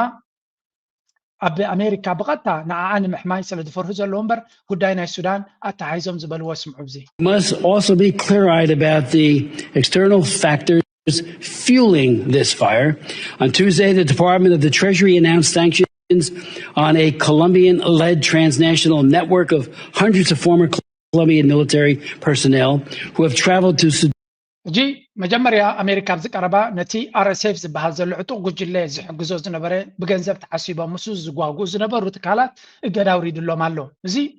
ሓደ ወሬድ ኢማራት ፈሪሆም ዝገበርዎ እዩ እምበር እቶም መርሰነሪስ ወይ እቶም ዕሱባት እቶም ትካላት ትእግዶም ዘለካ መንዲ ገንዘብ ዝኸፍሎም ዘሎ ነቲ ገንዘብ ዝኸፍል ዘይኮንካን ቀድሚ ክትሕዝ ዘለካ ግን እንተወሓዱ ኣብዚ ሽሞም ክረክቦም ብምኻሎም ከማን ትብዓት እየ ዝቆፅሮ The RSF since 2024. It is the illicit flow of Sudanese gold smuggled by the RSF through the UAE that is directly funding Hamedi's war machine. We cannot turn a blind eye to the UAE's role in supplying weapons that እጅንታዮም ዝብሉ ዘለዎ ብሓፈሻ እዞም ዕሱባት ወታደራት ሕሜት እዩ ዝኸፍሎም ዘሎ ብምንታይ በቲ ወርቂ ናብ ኢማራት ዝሸጦ ዘሎ ንሱ ዝኸፍሎም ዘሎ ዝብል ታክቲክ እዮም ተጠቂሞም ዘለዉ ولا إمارات كم يعتبر بمنجد مسيوي مس حماية بزتحاز منجد يوم زجبروا كاب منجس كم زرحة قمسيلهم بزح تكنيك يوم زتقاموا ركعتونا اللي هو مابو جن تقول داي كاب جزينا بجزء إكسبوز ناخونه الناس ببقى يخيد على أجي كل زي خطلوا وزنا برا أما وداتا ناب بخل منجد نات أساس ري يخيد على بفلاي أما نقول إثيوبيان جبت إنزل له دمان ملس كانت تحازس لزخنا كل نجاراتنا تتحازي إثيوبيا بخل لها تجبب زلا The stance after Foreign Minister's call with Marco Rubio. Egypt has renewed its warnings over Ethiopia's management of Nile waters, with Foreign Minister Bad Abdelati telling his American counterpart, Marco Rubio, that Cairo will take all necessary measures in accordance with international law to safeguard the country's water security. The remarks, delivered during a phone call earlier today, underscore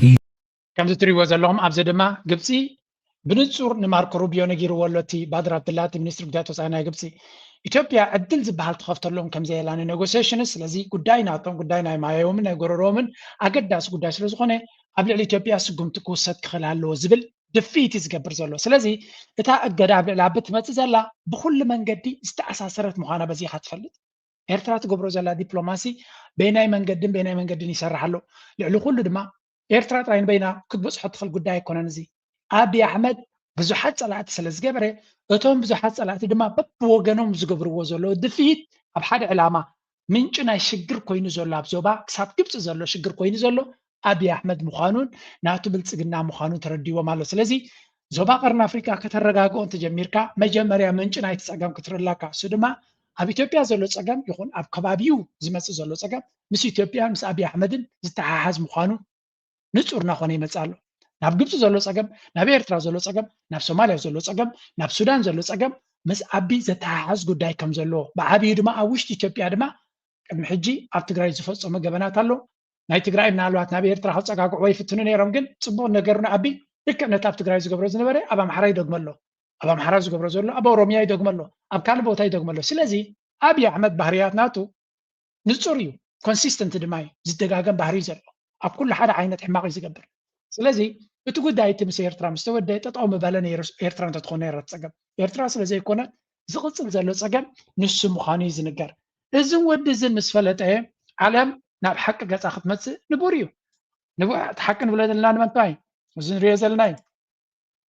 ሎሚ ዕለት 12 ወርሒ 12 2025 ትዝክርዎ እንድሕር ኮይንኩም ምናልባት ቶም ንኣሽቱ ትዝክርዎን ኢኹም ዕለት 12 ወርሒ 12 2000 ውዕል አልጀርስ ተፈረመሉ ነይሩ ውዕል አልጀርስ ንመጀመርያ ኣብ አልጀርስ ከይዶም ፕሬዚደንት ኢሳያስን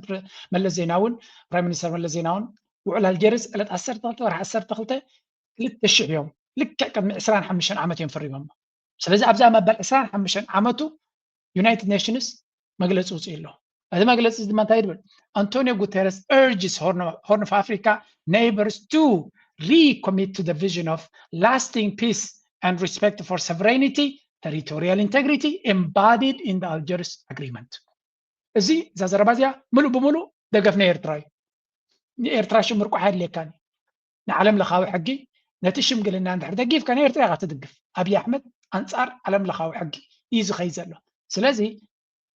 ክልቲአን ሃገራት ነቲ ቃል ዝኣተዋሉ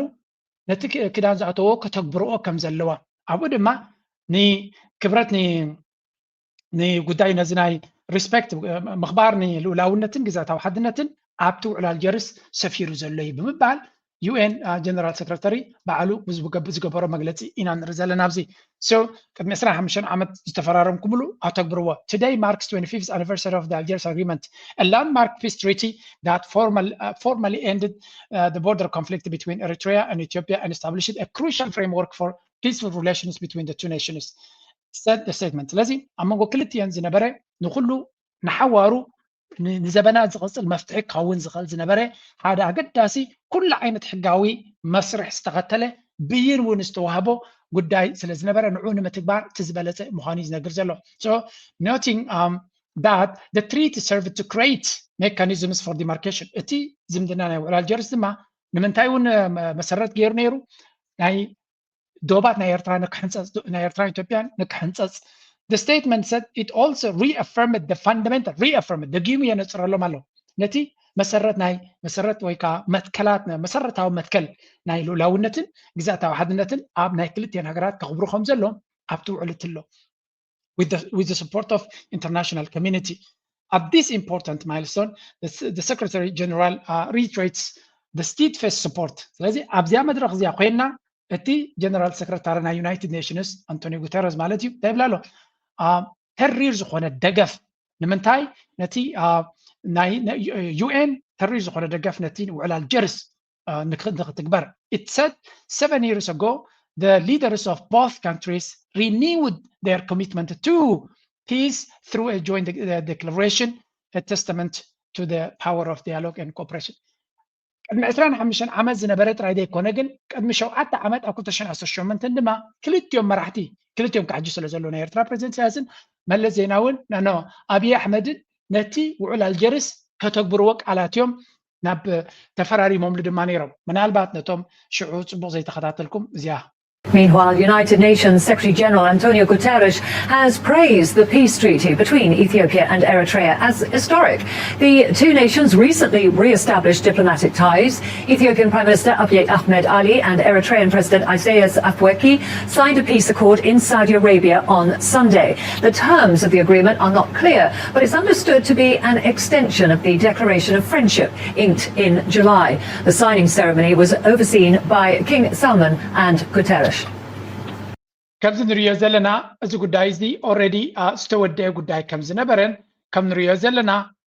አብይ አሕመድ ከምኡውን እስኪ ኣብ ኤርትራ ዝበልዎ ሽዑ ክንሰምዕ ብኤርቲቪ እውን ተዘሪብሉ ስለ ዝነበረ እዚ ጉዳይ እዚ ንእሽተይ ሪፖርት ናይ ኤርትራ ክንሰምዕ እስኪ ኣብ ዝሓለፈ ሓምሌ ኣብ ኣስመራ ዝኸተሞ ስምዕ ሰላም ሎሚ ሰንበት 16 መስከረም ንጉስ ስዑድያ ሳልማን ቢን ዓብድልዓዚዝ ኣብ ከተማ ጅዳ ኣብ ዝወደቦ ዋና ጸሓፊ ሕብረት ሃገራት አንቶኒ ጉተረሽ ወራስ ዓራት ንግስነት ስዑዲ ዓረብን ሚኒስተር ምክልኻልን መሐመድ ቢን ሳልማን ከምኡውን ሚኒስተር ጉዳያት ወፃኢን ኣህጉራዊ ምትሕግጋዝን ሕብረት ኢማራት ዓረብ ሼክ ዓብዱላሂ ቢን ዛይድ አልናህያን ካልኦት ኣብ ዝተረኽብሉ ስነ ስርዓት ኣብ ዝተጸንበለሉ እዩ ኣብቲ ብሃገራዊ መዛሙር ኤርትራ ኢትዮጵያን ስዑድያን ከምኡውን ናይ ክብሪ ሰልፊ ዝተሰመየ ስነ ስርዓት ፕሬዚደንት ኢሳያስ አፈወርቂን ቀዳማይ ሚኒስትር አብይ አሕመድን ሰነድ ስምዕ ሰላም ምሕዝነትን ኣጠቓሊሉ ምትሕግጋዝን ከም ዝኸተሙ ልኡኻት ሚኒስትር ዜና ካብቲ ቦታ ሓቢሮም ኣብቲ ስነ ስርዓት ብወገን ኤርትራ ሚኒስተር ጉዳያት ወፃኢ እዚ ንሪኦ ዘለና ሓድሽ ነገር ዘይኮነ ኤርትራ ኣብ ጎኒ ሕጊ ኣብ ጎና ሒዛ ብትኽክለኛ መትከል ትኸይድ ዘላ ሃገር ክትከውን ከላ አብይ አሕመድ ድማ ነቲ ሽዑ ዝኣተወ ክዳን ጥሒሱ ሽግር ዝፈጥር ዘሎ ኣካል ምዃኑ እዩ ናይ ዩኤን ጀነራል ሰክረታሪ ሽዑ ዝተዛረበ ክንሰምዕ It was overseen by King Salman and Guterres. The leaders of Ethiopia and the leaders of Eritrea have managed to overcome the conflict and reach the security-sensitive region of the world. Eritrea and the Prime Minister of Ethiopia is indeed an historic event. We have seen a conflict that has lasted for decades, ending, and that has a very important meaning in a world where we see unfortunately so many conflicts. ስለዚ ዩኤን ኦልሬዲ ነቲ ኩነታት ናይ ዩኤን ጀነራል ሰክረታሪ ዝነበረ the same ሰብ እዩ ስለዚ ኣይተቐየረ ካልእ መርገፂ ከይከውን ወይ ካልእ ኩሉ ነገር ብትኽክል መንገዲ ኣብ ዝሰርሓሉ ዘሎ ኩነታት ኢና ንርኢ ዘለና አብይ አሕመድ ድማ ነዚ ትማሊ ነዚ ስለ ዝገበረ እዩ ናይ ኖቤል ፕራይስ ኣብ 2019 ወይ 18 መወዳእታ ተዋሂብዎ ነዚ ስለ ዝፈረመ ምስ ኤርትራ ዲል ስለ ዝገበረ ዝፈረመሉ ድማ ኒ ከምታ ዝበልዋ ንውዕል አልጀርስ ከተግብረ ተቐቢለ ከተግብረ ስለ ዝበለዩ ከምኡ ኮይኑ ነይሩ ስለዚ ከም ንሪኦ ዘለና ኤርትራ ሙሉ ብሙሉ ብዓለም ለኸ ትትገፍ ዘላ ሃገር እያ እዚ ድማ ኣብ ከመይ ኣጋጣሚ ይመፅእ ኣሎ ንዕውን ኣተሓሒዝካ ምርኣይ ኣገዳሲ እዩ ምክንያቱ ኣብዚ ሕጂ ንሪኦ ዘለና ቀንዲ ነዚ ዘጋጥም ዘሎ ኣብ ከመይ መድረኽ እዩ እንድሕርና ስምዑ Saudi Arabia hold high-level talks as President Isaias meets Crown Prince Mohammed bin Salman in Riyadh. Eritrean President Isaias Afwerki has held extensive talks with Saudi Crown Prince and Prime Minister Mohammed bin Salman, marking the second major engagement of his ongoing four-day working visit to the kingdom. The meeting, held yesterday afternoon at Al Yamamah Palace, builds on ከም ንሪኦ ዘለና ኣብ ኤርትራ ምስ ፕሬዚደንት ሃገር ኤርትራ ኣብ ስዑድያ ምስ ወራስ ዓራት ናይ ስዑድያ ኣብ ዝራኸበሉ ዘሎ ኣብ ድሕሪኡ ድማ እቲ ወራስ ዓራት ናይ ስዑድያ መሐመድ ቢን ሰልማን ምስ ናይ ዩኤን ጀነራል ሰክረታሪ ተራኺቡ ከም ዝነበረ ስለዚ ኤርትራ ኩሉ እቲ ዓለም ለኻዊ ሕጊ ስለተተግብር ዘላ ንኤርትራ ከገድድ ዝኽእል ሕጊ ወይ እውን ንኤርትራ ተፅዕኖ ክገብር ዝኽእል ሕጊ የለን እዚ ድማ እንታይ ዝገብረካ ኤርትራ ኣብ ትኽክለኛ መትከላላ ምስ ስዑድያ ድማ ዕምቆ ዘለዎ ሽርክነት ክትገብር ትፍትናላ አብይ አሕመድ ዝፈተኖ ድማ ቢግ ታይም ፌል ገይሩ ምክንያቱ ንአብይ አሕመድ ንክሕግዝዎ ዝኾነ ይኹን ባይታ የብሎምን ወይ እውን ንክድግፎ ዝኽእል ሓይሊ የለን that's why በአሜሪካ እውን እገዳ ክወርዶ ይኽእል ዝበሃል ዘሎ this is again አብይ አሕመድ is losing not losing ab ዓውደ ኩናት ጥራይ ዘይኮነስ ወላ ኣእምሩ እውን ሉዝ ገብር ክህሉ ክእል እዩ ሰብ እዚ because at the end of the day ኣብዚ ገለገለ ኤርትራውያን ዝብልዎ ዘለው ንሓቅነቱ ንግዜ ክንገድፎ ኢና ኣብ ዝርክብ ኣብ መንጎ ስዑድያን ኤርትራን ዝግበር ዘሎ ዓበይቲ ዲላት ክግበር ከም ዝኽእል ዝዝረብ ዘሎ ኤርትራን ፖስት ዝበሃል እውን ፅሒፎ ነይሩ ካልእ ዋላ ኤርትራን ፕሬስ እውን ፅሒፉ ነይሩ ብዙሓት ሰባት ከም ዝብልዎ ዘሎ ዓብዪ ናይ ወደብ ክሳብ ናይ ፖርት ዲል ናይ ዓሰብ ዲል እውን ክግበር ከም ዝኽእል ዝገልፅ ሓበሬታታት ዋላ እውን መህደድ እንተኾነ ኢትስ ኦኬ ግን እዚ ዘረባታት እዚ እውን ኣብ ብዙሕ ኣብ ሶሻል ሚድያ ሼር ክግበር ንርኢ ኣለና ጎኒ ጎኒ እዚ ኤርትራ ብዩኤን እናተደገፈት ከላ ድማ እንታይ ገይራ ኤርትራ ነቲ ትርጉም ዘይብሉ ኢጋድ ዝበሃል ቀይሕ ካርዲ ሂባቶላ ክሳብ ሕጂ እውን ደንጉያ ሓቂ ንምዝራብ ኢጋድ ዝበሃል ናይ ብሓቂ መጋበርያ ናይ ብልፅግና ኮይኑ ካብ ዝቕፅል ሓያል እዋን ገይሩ እዩ ለንቀነ ኣብ ኣምሓራ ዝገበሮ ድማ ህያው ኣብነት እዩ ነይሩ ስለዚ ኤርትራ finds itself compelled to withdraw its membership ካብ ኣባልነታ ካብ ኢጋድ ዝበሃል ቀደም ገዲፋቶ ነራ ኣብ 2023 ተመሊሳ ነራ ሕጂ ድማ ተመሊሳ ካብኡ ወረቐታት ስሒባ ኣላ ምክንያት ዝሃበቶ ድማ ኣሚን ምክንያት ንክፅሕፍ ስለ ዘለዋ ጥራይ ዝኾነ ይኹን ረብሓውን ስለ ዘይተረኣያ እቲ ትካል ድማ ነቲ ዕላሙ የገልግል ስለ ዘየለ ብምባል ብመንገዲ ሚኒስትር ግያቱ ወፃኢ ኤርትራ ዝወፅእ ሓበሬታ ኣቶ የማነ ገብረ መስቀል ሼር ገይርዎ ነይሩ ማለት እዩ ኤርትራ decision stems from ሰለስተ ምክንያታቱን ሂባላ ኤርትራ ሓደ ኤርትራ ኣብ ምምስራት ወይ እውን ኣብ ምስፋሕ ናይ ኢጋድ ዓብ ተራያ ተፃዊታ እዚ ክዝከር ዘለዎ እቲ ዕላማ ድማ እቲ ዞባዊ ፕሬዚደንት ኢሳያስ ተደጋጋሞም ዛረባ ኣብቲ ዞባዊ ምርግጋእ ዓብ ተራ ክፅወት ከም ዝኽእል እምነት ስለ ዝነበራ እዩ እዚ it would be a primary vehicle for enhancement of regional peace and stability thereby paving a ground for the viable regional economic integration እዚ ዕላማ ዝዓበየ ዞባዊ ርግኣትን ምትሕባርን ንምፍጣር ነይሩ unfortunately እንተኾነ ካብ 2005 ኢጋድ ንኻልእ ዕላማታት ክሰርሕ እምበር ነቲ ዝተመደበሉ ዕላማ ክሰርሕ ኣይተራየን ኤርትራ ድማ ኣብቲ ዋንቲ እቱል ልዕሊ ኩሉ ድማ መጋበርያ ኮይኑ ኢጋድ ሶማልያ ንክትውረር ስለ ዝገበረ ኤርትራ ኣመና እያ ተቆጢዓ ቡያ ድማ ንሶማልያ ክትውረር ከላ ብኢትዮጵያ ኢጋድ ኣፍቂዱ እዩ ስለዚ ንኢትዮጵያ መጋበርያ ኮይኑ ንሶማልያ ኣባል ሃገር ክትውረር ዘፍቀደ ኣነና ኣባሉ ንኾን ምባል ኤርትራ ገዲፋቱ ነይራ this unwarranted acts prompted Eritrea to suspend ስለዚ ኣብ 2007 ገዲፋቶ ነይራ ኣብ 2023 ተመሊሳ ሕጂ ድማ ተመሊሳ ካብኡ ገዲፋቶ ኣላ ማለት እዩ እዚ ኸዓ ኣብዚ ሕጂ ለንቀነ ዝገደፈትሉ ምክንያት ወላ ሓንቲ ዘዛርብን ዘከራኽርን እውን ኣይነበረን ኣነ እንታይ ኢለ ፅሒፋዊ ተቐቢለ ናይ ካብ ኢጋድ ምውፃእ ንኤርትራ ኣገዳሲ እዩ ነይሩ ደንጉያ ከማና ፀቢቐ ደንጉያ ምክንያቱ ሕማቕ መንገዲ ክኸይድ ነዊሕ ሪና ኢና ንምንታይ ደንጉያ ዝብል ዘለኻነ መጀመርያ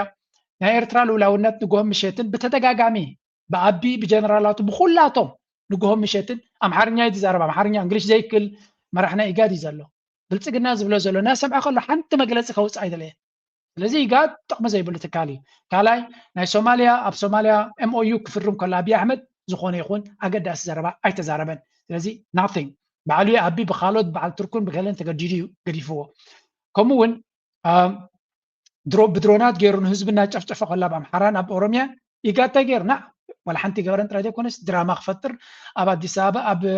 ኣብ ባህር ዳር ከይዱ ምስ ሓደ ናይ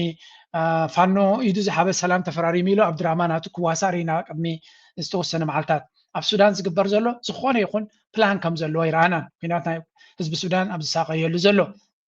ኢጋድ ኢንዶርስድ ነዚ ፌክ ናይ ኣምሓራ ናይ ፋኖ ዲል ድማ ከተባብዒ ተራእዩ ስለዚ ኢጋድ ንስርሑ ፀገም ናቱ ልዕሊ ኩሉ a political platform instead of a neutral regional body ስለዚ መጋበርያ ናይ ኣብን ናይ ብልፅግና እንዳኣምበር ናቱ ኣጀንዳ ዘለዎ ይኮነን ማይክሮፎን ናይ ኣቢ ኮይኑ ዘሎ እዩ ተዓዛብን ሽግር እምበር ዝኾነ ይኹን ተራ ዝፃወት ኣይኮነን ከምኡውን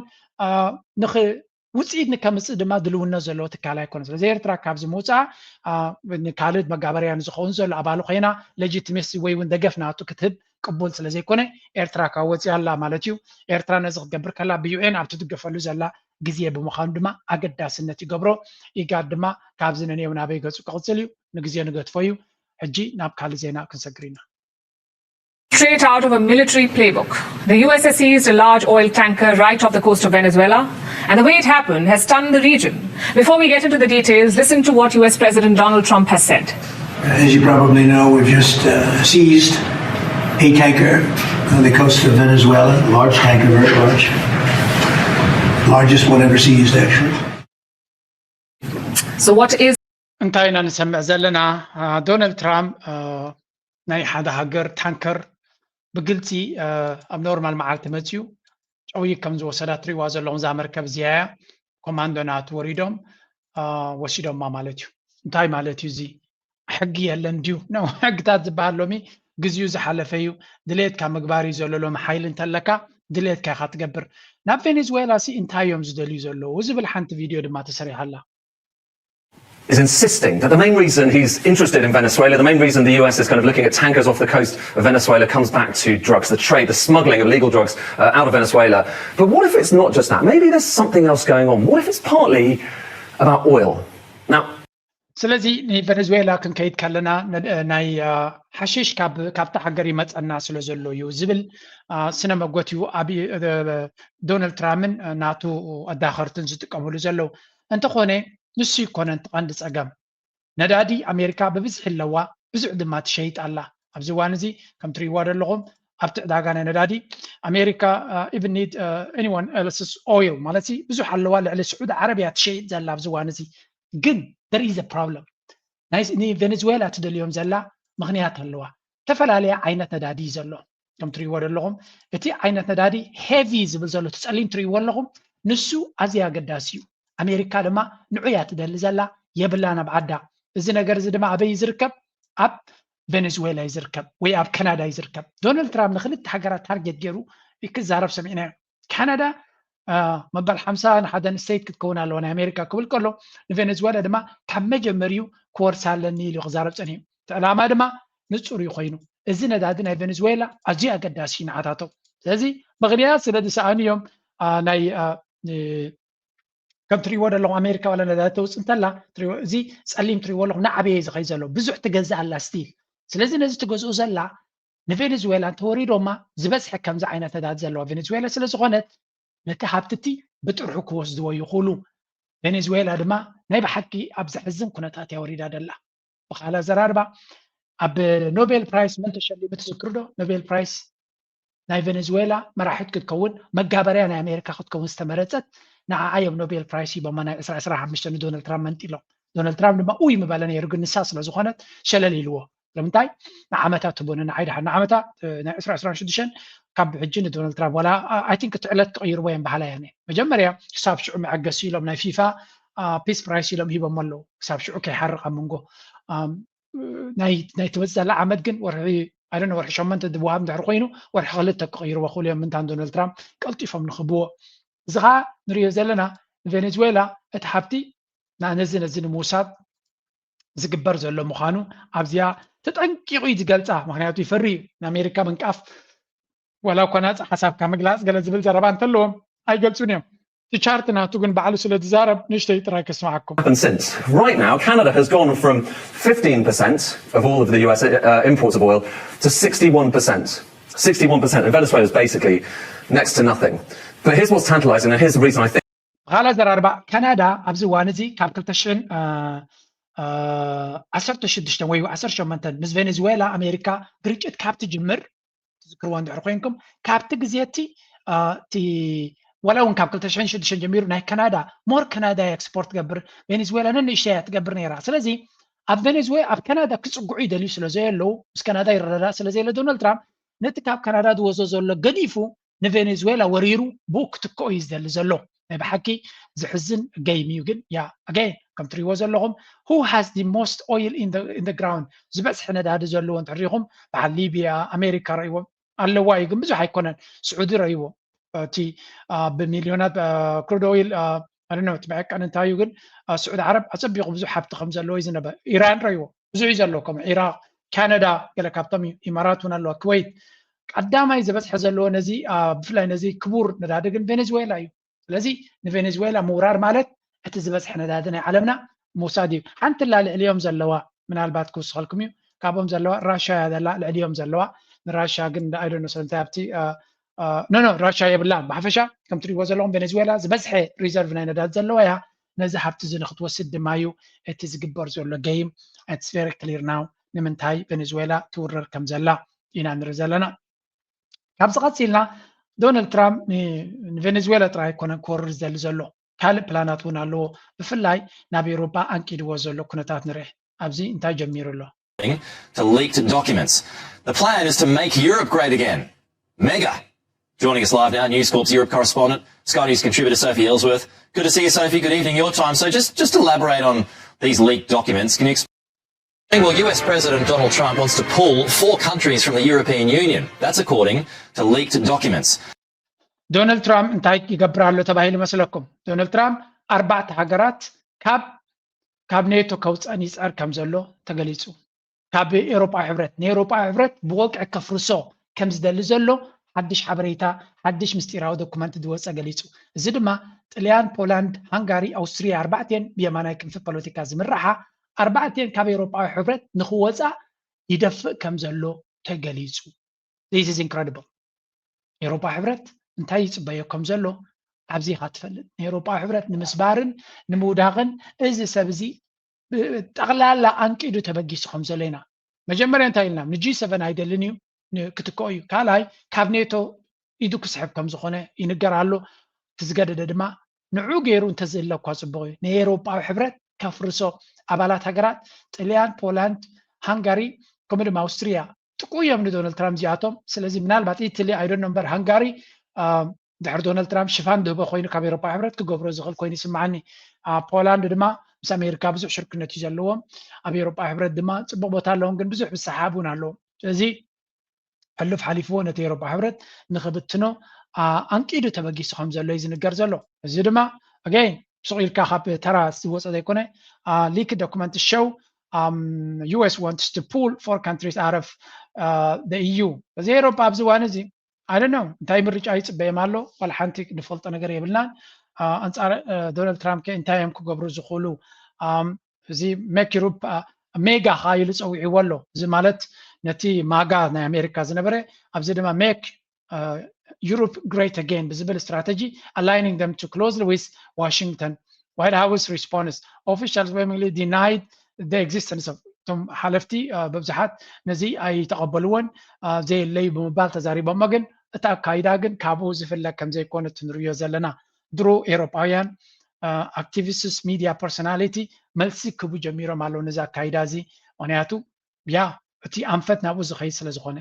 National Strategy report that claimed Europe was facing civilizational erasure. Then Elon Musk came along, calling the European Union to be abolished. And then came the strongest attack yet from President Trump himself. They're not doing a good job. Europe is not doing a good job in many ways.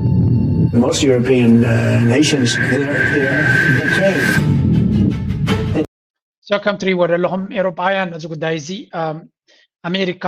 ኮኦርዲኔት ዝኾነ መጥቃዕቲ ትገብረሎም ከም ዘላ ተረዲዎም ኣሎ ጽቡቕ ገይሮም ኩነታቶም መዝሚዞም ኣብቲ ከፈራርሶም ዝኽእል ነጥቢ ይሃርምዎ ኣለዉ እቶም ኤውሮጳዊ ሕብረት ክፈርስ ዝደልዩ ዝነበሩ ሓይልታት ድማ ማይክሮፎን ተዋሂብዎም ኣሎ ዓዊሎም ንኽዛረቡ ዶናልድ ትራምፕ ድማ ኣብ ቅድሚት ኮይኑ ኣጆኹም ምሳኹም ኣለና ይብሎም ኣሎ መራሕቲ ናይ ኤውሮጳ ዝገብርዎ ይፈልጡን እዮም ድኹማት እዮም ሓይሊ የብሎምን ቁጠባ ይርመስ ኣሎ ወታደራዊ ቅልጽማ ሞት እዩ ስለዚ they don't have much there's no anything left for them ዝኾነ ነገር ክገብሩሉ ዝኽእሉ የለን ይብል ኣሎ ኣነ እቲ ናይ ኤውሮጳ አካይዳ ብዙሕ ዘገርም ነገራት እንዲዩ ዘለዎ ግን ሓንቲ ንዓይ ዘሰንበደትኒ ነገር እንተላ ግን ከረየኩም የጽንሕ ኢለ To divide us, break up the EU, pick off member states one by one, and turn a united Europe into something easy to control. 27 loyal vassals. People like Musk, Vance, and Trump believe a weaker Europe means a stronger America. And we cannot let that happen. We have to fight back. This right... ስለዚ እንታይ እዮም ዝብሉ ዘለዉ ብሓፈሻ ዶናልድ ትራምፕ እንታይ ይሓስብ ከም ዘሎ ተረዲዎም ኣሎ እዚ ከዓ እቲ ዕላማ ከመይ ጌርካ ንኤውሮጳ ተዳኽማ ሓያል ኤውሮጳን ኣሜሪካ ሓያላይ ገብራን እዩ ንራሻ ኣዳኺምና ንዖም ተጠቂምና ንራሻ ኣዳኺምና ኣለና እንተወሓደ ብቁጠባ ኣዳኺምና ኣለና ሕጂ ድማ ነቲ ኤውሮጳ ሓዳፊ ትፋሕ ነብሎ ኣብቲ ናይ ቀደም ይመለስ ሽዑ ንሕናቱ ኮሮና ነተን ሃገራት በብሓደ ናትና መጋባርያ ብምግባር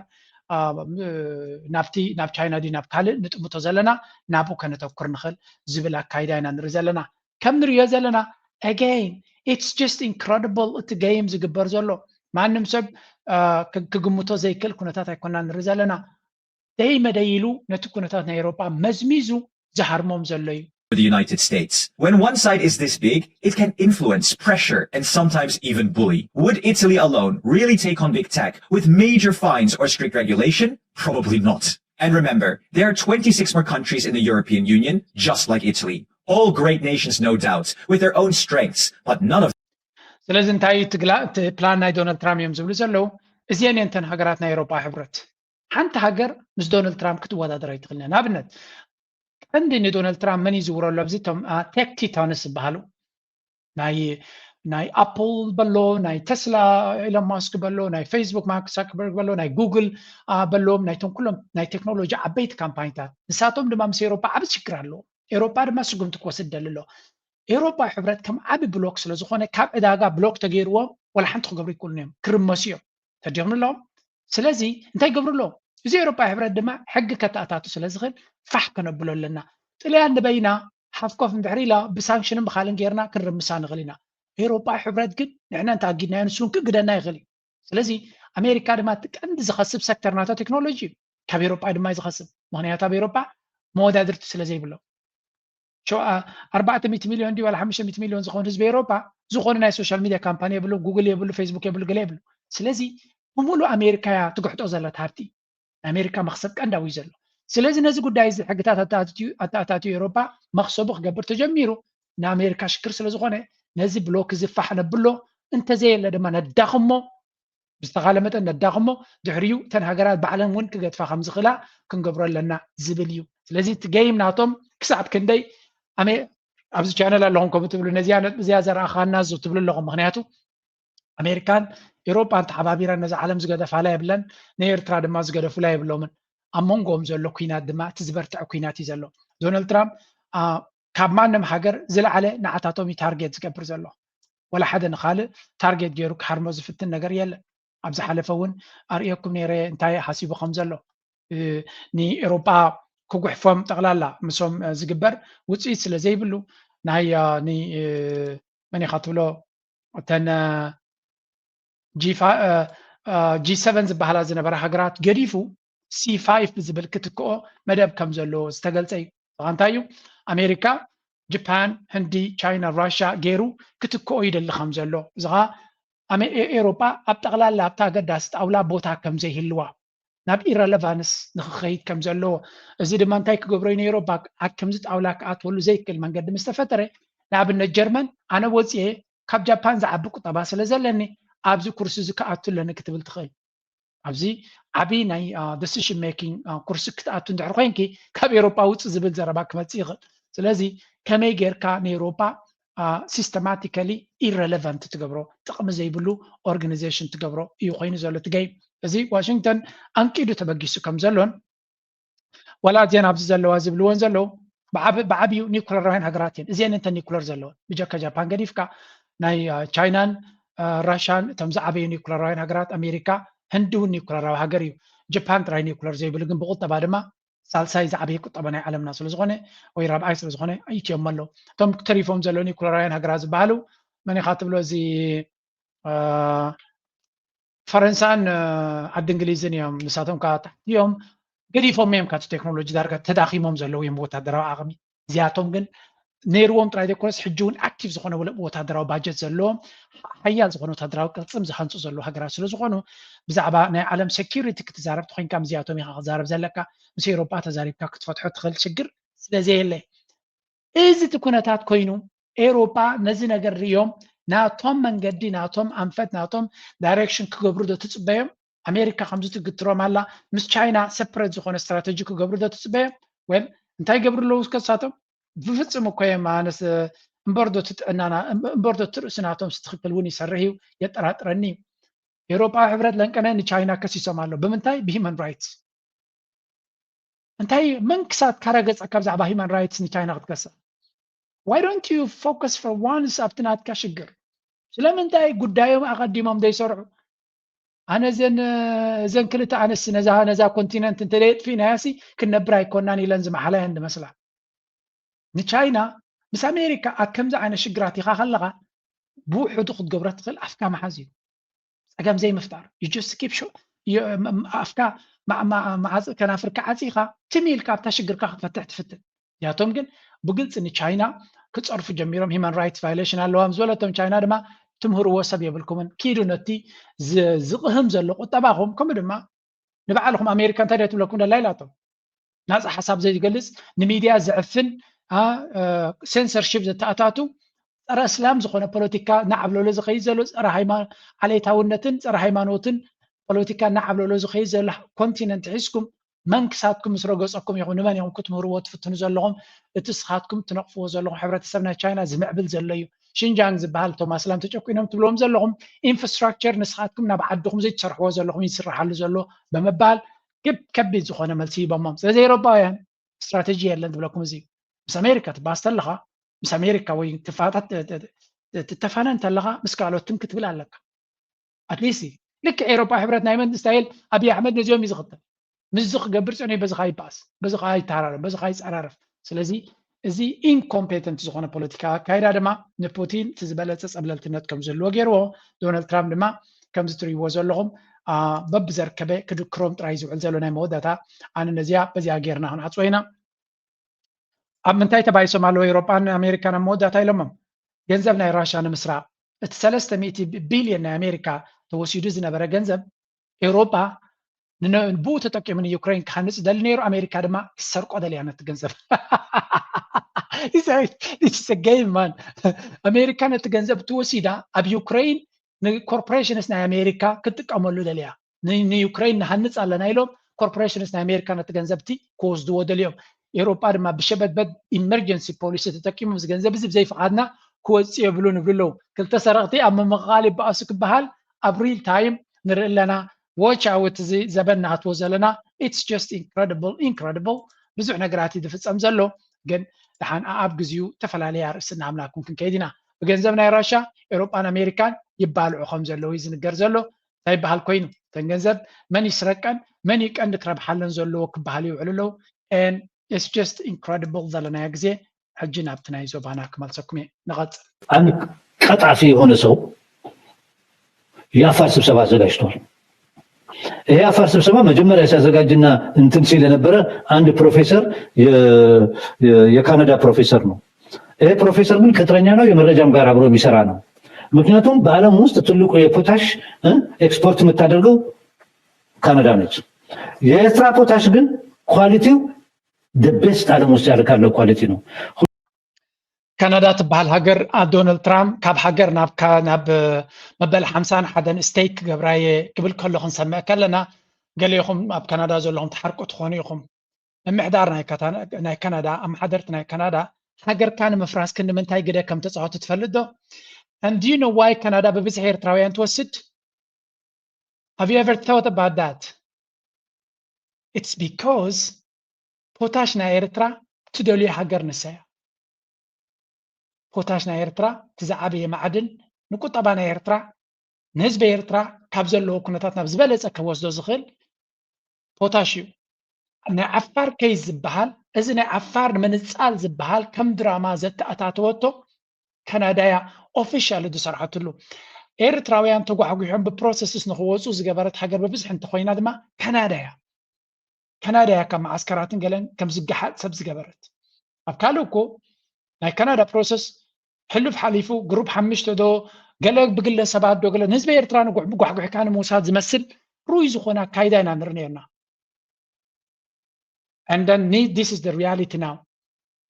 ጉዳይ ናይ ዓፋር ዝበሃል ዘሎ ኩሉ ፀጋታት ናይ ኤርትራ ብፍላይ እቲ ፖታሽ ዝበሃል ንሳ ስለ ዝኾነት ኣብኡ ዘሎ ኩነታት ወርቂ ናይ ኤርትራ ውንሳይ ተውፅኦ ነይራ ስለዚ ኣብቲ ኣካይዳ ናይ ኣሜሪካ ሬጂም ቼንጅ ዝለዓለ ተራ ትፃወት ዝነበረት ካናዳ መሰል ናይ ህዝቢ ኤርትራ ዲሞክራሲ ንኽረክብ ስለ ዘለየት ኣይኮነትን ወላ እውን ኣብ ትግራይ ከም እዮም ዝኽሰሱ ወርቂ ናይ ትግራይ ኣብ መውፃእ ሕጂ ዝስረቕ ዘሎ ዝብልዎ ካናዳ ካምፓኒታት ናይ ካናዳ ኣብ ተራ እዩ ዘለዎ ከም ኢሎም እዮም ዝኸስዎ ኣብ ኤርትራ ክኾን ከሎ ካናዳ ቀዳማይ መጋበርያ ናይ ኣሜሪካ ኮይና ኣብ እገዳታት ንኣብነት እዚ ሕጂ ሌተስ ዝኸውን ዘሎ እገዳታት ኣብ ልዕሊ ፕሬዚደንት ኢሳያስን ካልኦን ዘሎ እውን ናይ ካናዳ ዓብዪ ኣስተዋፅኦ እዩ ነይርዋ ብሕጂ እውን እገዳ ንክወርድ ኣብዚ ናይ ጀኖሳይድ ክሱ እውን እንተኾነ ዝያዳ ትደፍእ ሃገር ንሳያ ነይራ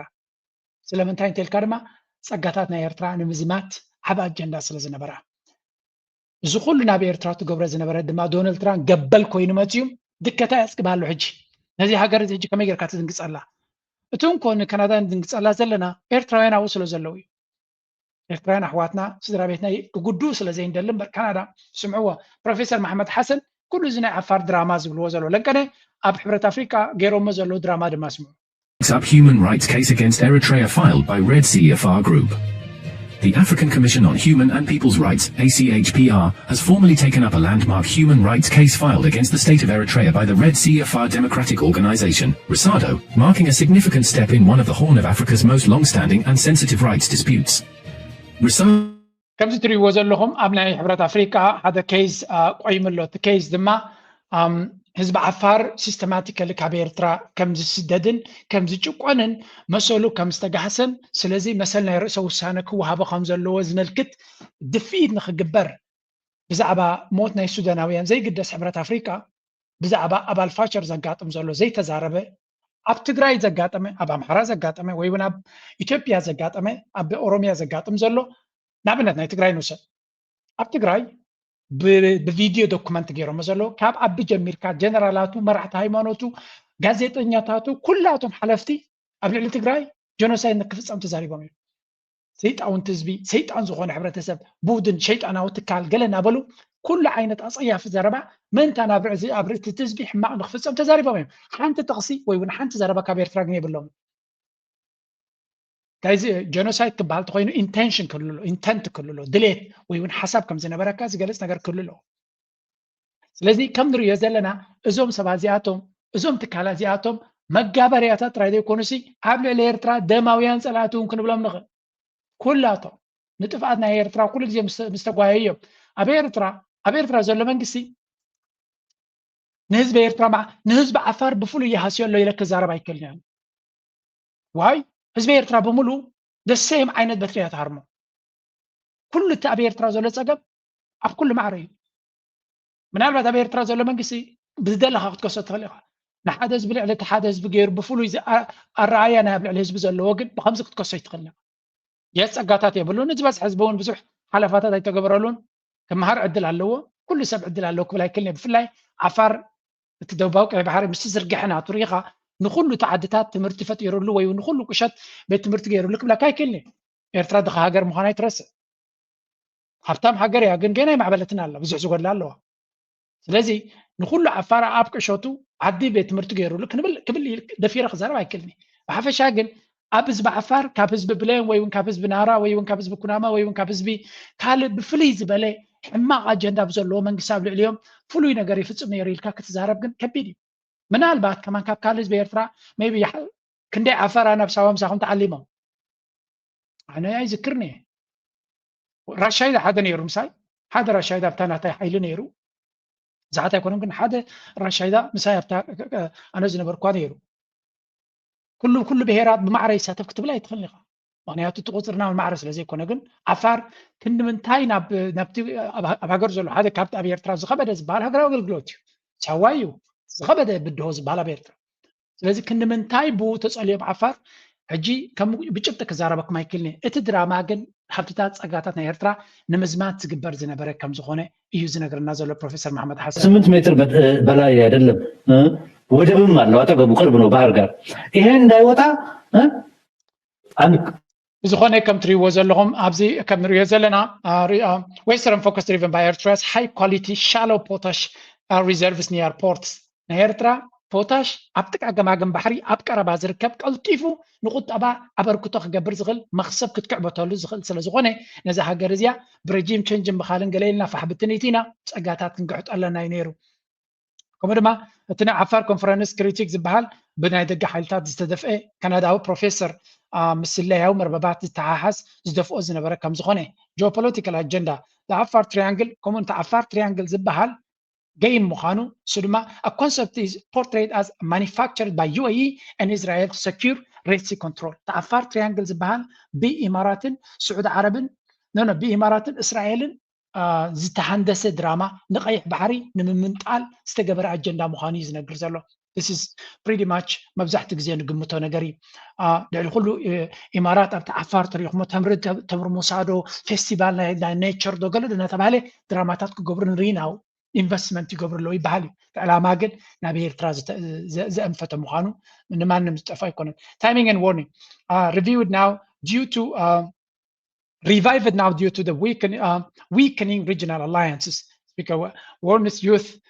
that money is being funneled to the brokers to push divisive agendas urging vigilance and political ስለዚህ ብዙሕ ገንዘብ ኣብዚ ጉዳይ ናይ ዓፋር ዝበሃል አጀንዳታት ብዙሕ ገንዘብ ይፈስስ ከም ዘሎን ልዑል ጥንቃቄ ከድልየና ከም ዝኽእልን ከም ኤርትራውያን እዩ ዝነግር ዘሎ ስለዚ እቲ አጀንዳ ናይ ዓፋር ዝብል ኢትዮጵያውያን ብዛዕባ ዓፋር ሓሲቦምን ተዛሪቦምን ዘይፈልጡ ዘርከበ ዓፋር ክብል ከሎ አጀንዳ ከም ዝኾነ ንዑ ክትብል ገንዘብ ከም ዝኽፈልን ብተደጋጋሚ ንጹር እናኾነና እዩ ዝመፅእ ዘሎ ንዓሻውን ንጹር እዩ بعلاتهم زمصوا أجندة تملي سقبل عون كم زخل دماغ زبعلهم كزارة بخلو የኔ ስጋት ምንድነው? የኔ ስጋት ከዚህ በፊት ፍራቻ አለኝ። የኢትዮጵያ መንግስት ሲጠጋ በጎ ሙቹዋል ኢንተረስት ማስፈጸም ለሁለታችንን የሚጠቅም አይነት ግንኙነት ሲኖር ለምሳሌ ሰዎች ሳታፈናቀል እንታይ ዝብል ዘሎ ኣብዚ ትሪእዎ ዘለኹም ናይ ኢማራት ብዛዕባ ኢማራት ይተዛረብ ዘሎ ኢማራት ክትሕግዘና ገለ ትፍትናላ ግን መጀመርያ ስጋት ክህልወና ኣለዎ ምክንያቱ ኢማራት እንታይ ትገብራላ ኣብ ሶማልያ ብሰፊሕ ይዛረብ ንሶማልያ እንታይ ትገብራላ ኣብ ፑንትላንድ እንታይ ትገብራላ ኣብ ጁባላንድ እንታይ ትገብራላ ኣብ የመን እንታይ ትገብራላ ኣብ ሶማሊላንድ እንታይ ትገብራላ ኣብ የመን እንታይ ጌራ ኣብ ሱዳን እንታይ ጌራ ነዚ ኩሉ ትርኢ እንድሕር ኣለኻ እዩ ዝብል ኣባና እንታይ ክትገብር ከም ትኽእል ክትግምት ኣይትኽእልን ማለት እዩ ዝብል ንገበል ተብልዖ እንተለኻ ሓደ መዓልቲ መግቢ ተስኢኑ ንዓኻ ክበልዕ ምዃኑ ፍሉጥ እዩ ዝበሃል ተደውንን ሓደ መዓልቲ ክበልዓካ ምዃኑ ክትግምት ኣለካ ስለዚ ኢኮኖሚክስ ዩኤኢ ኢንቨስትመንት ዝበሃል ኩሉ ግዜ ኣጀንዳ ዘለዎ ምዃኑ መራሒ ናይ ጅቡቲ ብግልፂ ተዛሪቦ ነይሩ ጂኦፖለቲካል ኮንሰርን ዋርንስ ኣገንስት ዩኤኢስ ፖለቲካል ሚሊታሪ ፓተርንስ ሲን elsewhere being repeated in Ethiopia ስለዚ ዩኤኢ ኣብ የመን ዝገበረቶ ኣብ ሶማልያ ትገብሮ ዘላ ኣብ የመን ትገብሮ ዘላ ኣብ ሱዳን ትገብሮ ዘላ ኣብ ጫድ ትገብሮ ዘላ ኣብ ሰንትራል አፍሪካን ሪፐብሊክ ኣብ ደቡብ ሱዳን ትገብሮ ዘላ ኩሉ እንተሪኢኻ ኣብ ኢትዮጵያ ክግበር ኣይክእልን እዩ ዝብል ጥዑይ ኣእምሮ ዘይብሉ ሰብ ጥራይ እዩ ዝብል ዘሎ caution or not relationship with UAE is a thin line requiring wisdom to protect sovereignty ስለዚ ምስ ኢማራት ዝግበር ዝምድና ኣዝዩ ቀጢን ገመድ እዩ ኣዝኻ ክትንቀቕ ኣለካ ልቦና ክህልወካ ክኽእል ኣሎ ምክንያቱ ልኡላውነትካ ብቐሊሉ ኮምፕሮማይስ ወይካ ንልኡላውነትካ ክተኽስረካ ትኽእል እያ ወል እታ ቀጣን ገመድ ቀደም ኢኹም ሓሊፍኩማ ኣብይ ኣሕመድ ንድሕሪት ኣብ ዘይምለሰሉ ደረጃ ይበፅሑ ምክንያቱ ኣብ መወዳእታ ንኢትዮጵያ ንምብትታና ኢማራት ትኬት ክህልዋ ከም ዝኽእል ፍሉጥ እዩ ቢካዝ ንዚ ኩሉ ገንዘብ ኢንቨስት ጌራ ጥራይ ኢዳ ክትወፅእ ኣይኮነት ሓደ እንታይ ጌራ ኣላ ናይ ኢማራት ታክቲክ ከምዚ ኩሉ ግዜ እቲ መንግስቲ ናብ ካልኦት ሃገራት ከም ዝፅላእ እያ ትገብሮ እንኮም መፍትሕናቱ ኢማራት ጥራይ ከም ትኸውን እዩ ዝገብሮ ከምኡ ዓይነት ታክቲካ አርኤስኤፍ መን እዩ ዝድግፎ ሓደ ሓይሊ እዩ ዝፍለጥ መን እዩ ስቐ ኢማራት ኣብ የመን ዘሎ ኤፍሲሲ ኢማራት ኣብ የመን ዘሎ ሓፍታር ኢማራት ኩላቶም ምስኦም ጥራይ ከም ዝፅግዑ ኣብይ ኣሕመድ ድማ ኣብዚ ምስ ብዙሓት ሃገራት ዝምድና እናበተኸ እናላሕለሐ ይኸይድ ኣሎ ሞር ናብ ኢማራት እናተፀግዐ ይኸይድ ኣሎ ኣብ መወዳእታ ድማ ኣብ ከምኡ ምስ ወዳእካ ኢኻ እዚ ናይ ቤንሻንጉል ዝበሃል ዘሎ እውን ህያው ኣብነት ናቱ ክኸውን ዝኽእል እዩ ወታደራዊ ቅልፅም ኣብ ኢትዮጵያ ክትሃንፅ ተኽኢላ ድማ እቲ ወታደራዊ ቅልፅም ተገምጢሉ ንዓኻ ክውሕጠካ ዝኽእል ምዃኑ እዩ ዝነግር ዘሎ well good luck with that it's too late ኮሪደር በተመለከተ ሱዳን እሰጣለሁ እያለች ያለችው አጸፋዊ ምላሽ ሌላ የጦርነቱን ዳይሜንሽን ወደ ሌላ ሌቭል የሚወስደው እንደሆነ ግልጽ እየሆነ ነው የመጣው በኢትዮጵያ ውስጥ ያለው ጦርነት is no more በኢትዮጵያ ኮንቴክስት ብቻ የታጠረ የሆነ አይደለም ያለ ለምሳሌ ይሄንን የምስራቁንም ያዘው ጋምቤላ ላይ ያለውንም ውጥረት ልታነሳ ትችላለህ ዛሬ ዘይላ ላይ የሆነ ያለውን ነገር ትመለከታለህ ሶማሌላንድ ውስጥ እንደዚሁ በሶማሌላንድ መንግስትና በሶማሌላንድ ውስጥ በሚኖረው ዘይላ አካባቢ በሚኖረው በገደ ኤግዛክትሊ ኩሎም ኢትዮጵያውያን ነገር ተረዲዎም ኣሎ ኣብይ ኣሕመድ ዝኽተሎ ዘሎ ጉዳይ ኢማራት ኣብ ካልእ ሃገር እንታይ ትገብራላ እንድሕር ተረዲኡካ ኣባኻ ንኽርዳእካ ከቢድ ኣይኮነን ስለዚ ኩሉ እቲ ኩነታት ኢትዮጵያዊ ዝለዓለ ንቕሓት ገይሩ ኣብ ጉዳይ ናይ ሃገሩ ኣብ ጉዳይ ናይ ዞብኡ ክቃለስን ክጓየይን ከም ዘለዎ እዮም ዘዘኻኽሩ ዘለዉ እዚ ድማ ኣይ ቲንክ ኣብዚ እዋን እዚ ኮመን ኖውሌጅ ኮይኑሎ ኩሉ ሰብ ዝርድኦ ፍልጠት ኮይኑሎ እቲ ጉዳይ ስቒልካ ዝረአ ከም ዘይኮነን ስቒልካ ምርኣይ ድማ ዝለዓለ ሓደጋ ከምፅእ ዝኽእል ምዃኑ እዮም ዝነግሩ ዘለዉ ኣገን ኣብቲ ዝብልዎ ዝነበሩ ወላ እውን ኣሜሪካ በቲ ናይ ኢማራት ኣካይዳ ዓጊባ ስለዘየላ እዩ እገዳ ዝዝረብ ዘሎ ለአፍሪካ ቀንድ መረጋጋት ወሳኝ የሆነች አካል ነች እኮ ነው አከተመ ለአፍሪካ ቀንድ መረጋጋት ወሳኝ የሆነች ሀገር የአፍሪካ ቀንድ መረጋጋት ጠንቅ ነች የሚል ሪዞሉሽን ለምክር ቤት ሲቀርብ ራሱ ምናልባት ቢያዘግዩት ጥሩ ነበር ብዬ አምናለሁ ኤግዛክትሊ ስለዚ ኣሜሪካ ገጻ ከም ዝኸወለትሎም ስለ ዝርድኦም ዘሎ ዝእውይዎ ዘሎ ዘረባ ኢኹም ትሰምዑ ዘለኹም well at the end of the day ሓደ መዓልቲ እዚ ክመፀኩም ምዃኑ ፍሉጥ እዩ ነይሩ ናብ ትግራይ ሽፍቲ ክንገብር ኢና ሕጂ መጨረሻ ላይ ግን የነበረው ይሄ ነው ካርታው ካርታው ይሄ ነው። የኤርትራ አካል ሆኖ አያውቅም ሲል ማለትም ኤርትራ የጣሊያን ቅኝ ግዛት በነበረችበት ጊዜ ወሎ እስከ አሰብ እስከ ባህር ዳርቻ ነበር ለማለት ፈልገው ነው። አሁን ይሄው ያየን ነው እዛ ላይ ያለው ይሄ የኤርትራ ተሓነተው ንኩሎም ኢትዮጵያውያን ለኪብና ክንዛረብ ከም ዘይብልና ኣብዚ ዝርዳኣና ነቲ ነገርቲ ስታሊን ዝመርሖ ዘሎ ጉዳይ ዲባንክ ኣብ ምግባር ዓብ ግደ ይገብር ከም ዘሎ ኢና ንርኢ ዘለና። ኮንቲኒዩ የጣሊያን ግዛት ከም በዓል ኣባዱላ ምሩኻት ናይ ኤርትራ ዝነበሩ ክሕደት ኣብ ልዕሊ ኤርትራን ታሪክ ኤርትራን ኣብ ዝፍፅሙሉ ዘለው ካልኦት ድማ ከም ፕሮፌሰር ህዝቅኤል ከምኡ ድማ ስታሊን ነቲ ሓቂ ኣብ ምግሓድ ዝገብሮ ዘሎ ስራሕ ዓብ ክብርን ኣድናቆትን ኣለኒ። ብፍላይ ስታሊን ኣብዚ እዋን እዚ ዝገብሮ ዘሎ ነቲ ሓቂ ኣብ ምግሓድ I have a huge respect. We really need ከምዚ ዓይነት ሚድያ እዩ ዘድሊ ንዓና ይኮነን ዝብለኩም ዘሎ ከምዚ ዓይነት ሚድያ ኣገዳሲ እዩ። ሓቅነት ቦታ ክረክብ ክኽእል ኣሎ። ታሪክና ህዝቢ ኤርትራ ይኹን ህዝቢ ኢትዮጵያ ህዝቢ ሱዳን ወላ ከምኡውንስ ህዝቢ ትግራይ ፅቡቅ ዝምድና ክህልወና እንድሕር ኮይኑ ኣብ ሓቅን ኣብ ክውንነትን ኣብ ኤቪደንስን ዝተመርኮሰ ኩነታት ወይ ሚድያ እንተተጠቂምና ጥራይ እዩ። ስለዚ እዛ ዝብልዋ ዘለው ንኤርትራ ስለ ዝፈትዋ ኣይኮኑን ወይ እውን ኤርትራ ሓለፋ ክገብሩላ ኢሎም ኣይኮኑን። because it is truth እዚ ተሓቂ እዩ። ኤርትራ ውፅኢት ናይቲ መግዛእቲ ኤውሮጳውያን ድሕሪ ኢልካያ መብዛሕትኡ ነገራት እውን ከምኡ ስለ ዝኾና እታ ኤርትራ ትብል ካርታ ጥልያን ምስ መራሕቲ ኢትዮጵያውያን ተዛትዩ ዶብ ናታ ሓንፂፅዎ እዩ። ዝተወደአ ጉዳይ እዚ ዩኤን ድማ ከምኡ ይብል ፀኒሑ። ስለዚ በዓል ኣባዱላ ከምኡ ድማ ባጫ ኣብ እርጋኖም ፀይቆሎም ዝበላሽዎ ዘለው እቶም ልቢ ዘለዎም ኣእምሮ ዘለዎም በዓል ፕሮፌሰር ህዝቅኤል ድማ ዲባንክ ይገብርዎም ኣለው። and this is a very necessary step ንቐፅል ናብ ትግራይ ገፅና ክንሰግር ኢና። ድያ ሽፋን መሃብ እናበለ መፅኡ ህዚ ጠቕሊሉ ናይ ትግራይ ትካላት ናብ ምግጋድ ደረጃ በፅሕለ ማለት እዩ። ናይ ልምዓት ትካላት ዝበሃላ ናይ ትእምት ብምልአን ኢሉ እውን ደደቢት ማይክሮፋይናንስ ኣደዳይ ማይክሮፋይናንስ እዚኣቶም ኣጊዱሎ ማለት እዩ። ስለዚ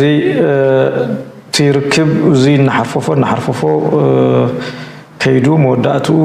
ናብ ጎነፅ ካእቱ ዝኽእል ኩነታት የሟቻችሎ ማለት እዩ። ኣዲስ ኣበባ ዘሎ ስርዓት እዚ ነቲ ኣብ ውዕሊ ፕሪቶርያ ብሂግዎ ዝነበረ ኩነታት ብኡ ስለ ዘይከደሉ ምስ ትግራይ ከዓ ካብ ልቢ ዝነቅል ናይ ዕርቅን ናይ ፖለቲካዊ ልዝብን ኣጀንዳ ስለ ዘይነበሮ ብውዕሊ ፕሪቶርያ ኣቢልካ ካሊእ ዓይነት ውግእ ንምኽፋት ባህግን ድሌትን ስለ ዝነበሮ ብፍላይ ኣብ ልዕሊ ናይ ኣምሓራ ፋኖን ኣብ ልዕሊ ኤርትራን ብቐጥታ ውግእ ናይ ትግራይ ሓይሊ ተጠቒምካ ንምውራር ዝተገበረ ስለ ዝነበረት ብኡ ወገን እቲ ውዕሊ ክፍርም ከሎ እዚኦም ባህግታቱ መሰረት ገይሩ ከም ዝፈረሞ እዚ እውን ብግልፂ ነቲ ናይ ሽዑ ዝነበረ መንግስቲ ትግራይ ከም ዘቕርበሉ መንግስቲ ትግራይ ከዓ ከም ዘይተቐበሎ ስለዚ እቲ ስርዓት ሕዚ እውን ናይ ትግራይ ጥፍኣት ትግራይ ከጥፍኡ ካብ ዝኽእሉ ተግባራት ስለ ዘይተቆጠበ እቲ ዝጀመሮ ናይ ጀኖሳይድ ፕሮጀክት ከቐፅሎ ስለ ዝደሊ እዚታት ይገብር ኣሎ።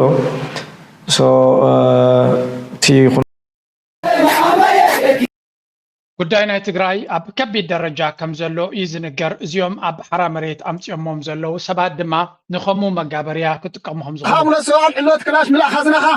Every generation in Ethiopia has experienced war. Genet, now 20, has been a soldier for 40. زي وضع حتى إن حزونا بسي بدحريو خلت تشن عسى تحمشن تسنايفنا قد ما نحن زلنا سويلن مخنياتو اتنا عنا ذكر قدي ولهم نسوم نيو علم سلطانهم زغور ساتهم